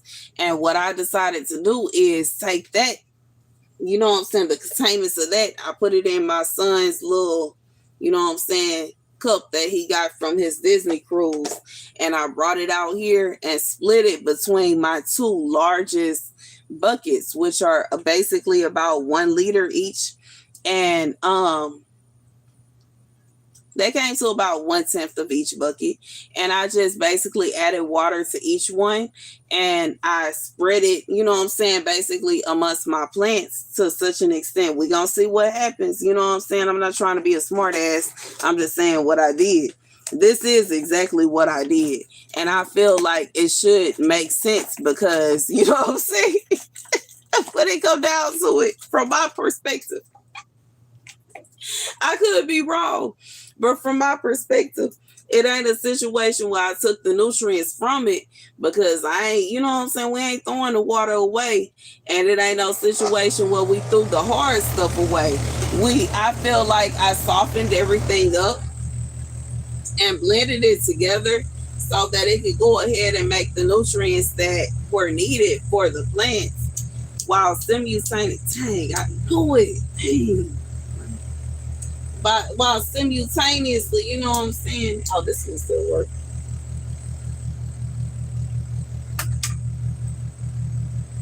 While simultaneously, you know what I'm saying? I feel like the what was left over to blend was enough to, you know what I'm saying, hold on to the plants a little bit. But it was liquid enough that it can get to the plants instantly. So even if it rained, as soon as I leave from out here, at least the plants got a little bit of that effort that I put in. But you know what I'm saying? Like I was saying, I ain't really put that much outside because I know it's supposed to rain tomorrow and the day after that and the day after that. And it ain't no point in me putting nutrients, water, liquid nutrients into plants that are going to get rained on for the next few days because as soon as they get it, it's going to be gone. But the plants in here, they get to get it. You know what I'm saying? At least the ones that's old enough. The ones that aren't old enough, I just gave them water, and that's just what they got. But the ones that are old enough, they got to get some, you know what I'm saying, some of the nutrients. The next time that I make it, I'll try to make it for them, depending on if they like it or not. It's still kind of a test.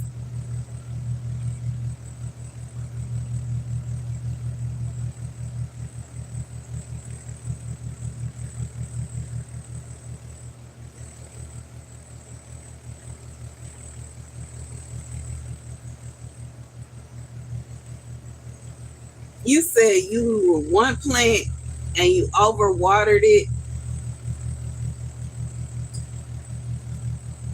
What plant did you grow that you overwatered?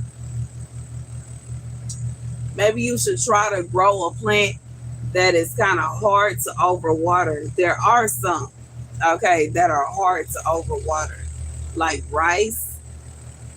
It's hard to overwater rice because rice like water. And I was just talking about rice is a hard plant. Like when you can grow rice, you are basically at like the master level of planting. But you know what I'm saying? It's different levels. Like you can't start out planting and think that you're gonna grow something hard, but simultaneously, even if you do grow that hard thing, it's gonna be hard for you to figure out how to grow the other thing. It was the Dollar Tree plant. What plant was it? Dollar Tree has some hard plants to grow. I'm not finna laugh at you. What plant was it? They have hard plants that is plants that are hard to grow that they may sell the seeds for, but that don't mean that the plant is easy to grow. They sell a lot of seeds because they sell flowers and they sell food, and sometimes they plants really do be hard to grow.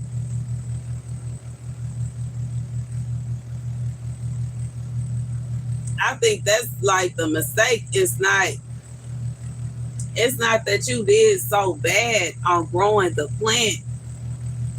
I think the mistake is assuming that just because the seed came from Dollar Tree, that it's gonna be easy to grow.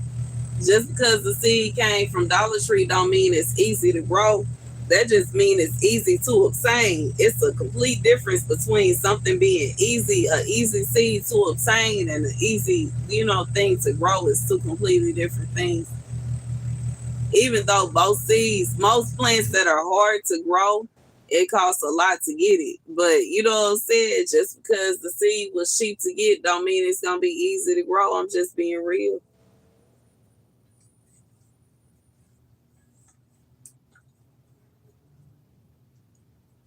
You said get something that's hard to overwatch some king and no, bruh.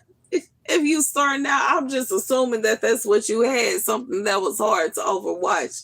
I suggest you get something that's easy to plant.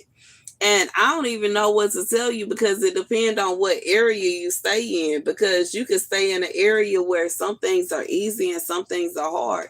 There are some things that, you typically would think that are easy to plant. And I try to grow it from seed here, and it's like hard as he double hockey sticks for me to plant it. It's like I'm growing it in like the wrong area because I am. If you grow something in the wrong area or try to grow something in the wrong area, it don't matter what you try or how you try it, it is going to be hell on earth for it to grow. You said that's the big box DNA. I feel you. It's going to be hard to grow it. However, when you figure out what variety grows in your area at like a good pace, it's going to be a situation where it don't matter what you do or how you do it, it's going to grow.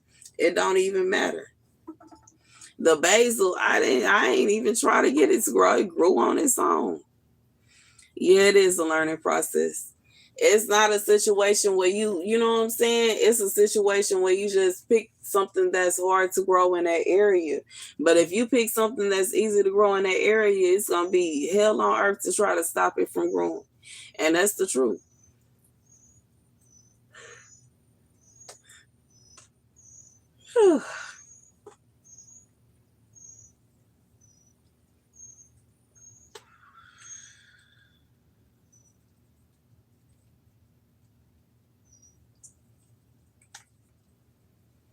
I'm going to come out here and see how my place like this, you know, see. We're going to have to come out here and see how my place like the nutrients. I hope they like it. I'm so excited. I'm so happy. I finally got to the point to where I'm making my own nutrients. We're going to see how the place like it. I'm excited. I'm hyped. I forgot to water these tomatoes under here, but they look like they still wet, so they might be all right. You're welcome. But don't give up just because, you know what I'm saying, whatever it is that you're growing ain't doing what you want it to do. It don't mean that it's a reason to give up. You know what I'm saying? Dang. Sometimes it's just a situation where you trying to grow something in an area that it don't grow in. And you got to figure out, you know what I'm saying, what that particular item likes. Once you figure that out, it's going to grow. A lot of times it's going to grow like crazy.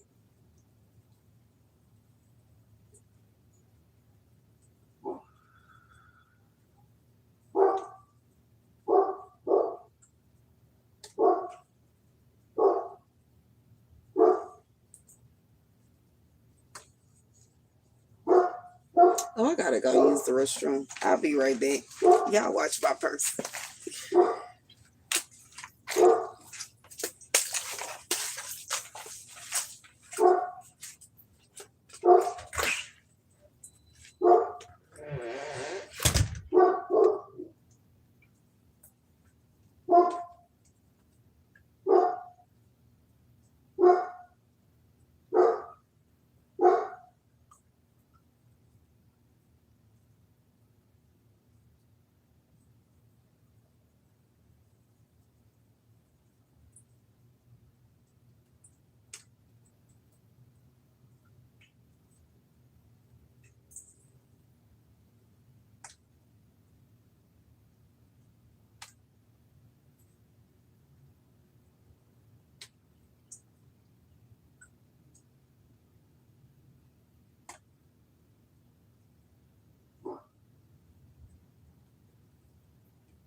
All right, y'all. I'm finna get ready to dip.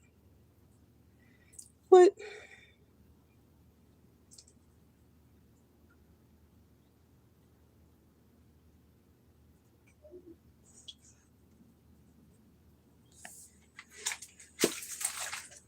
Okay, I don't know what you're talking about.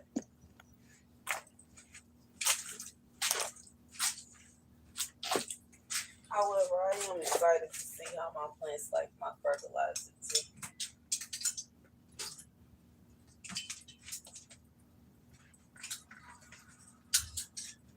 That part I do understand.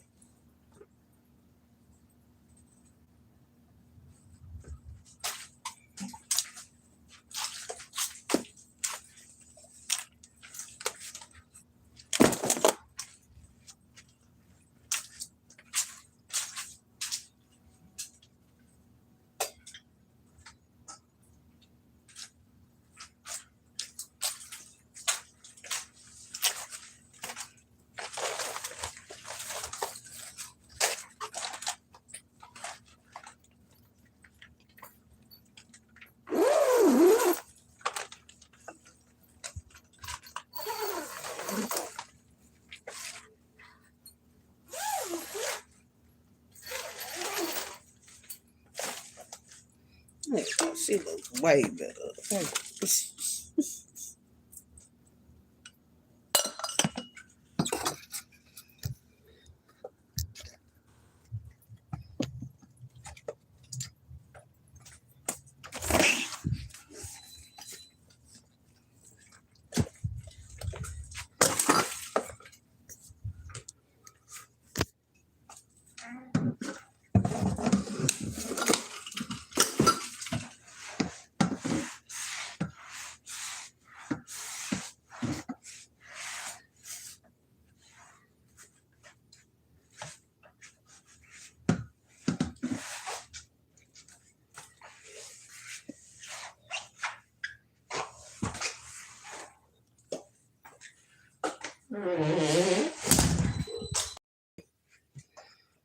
All right, y'all.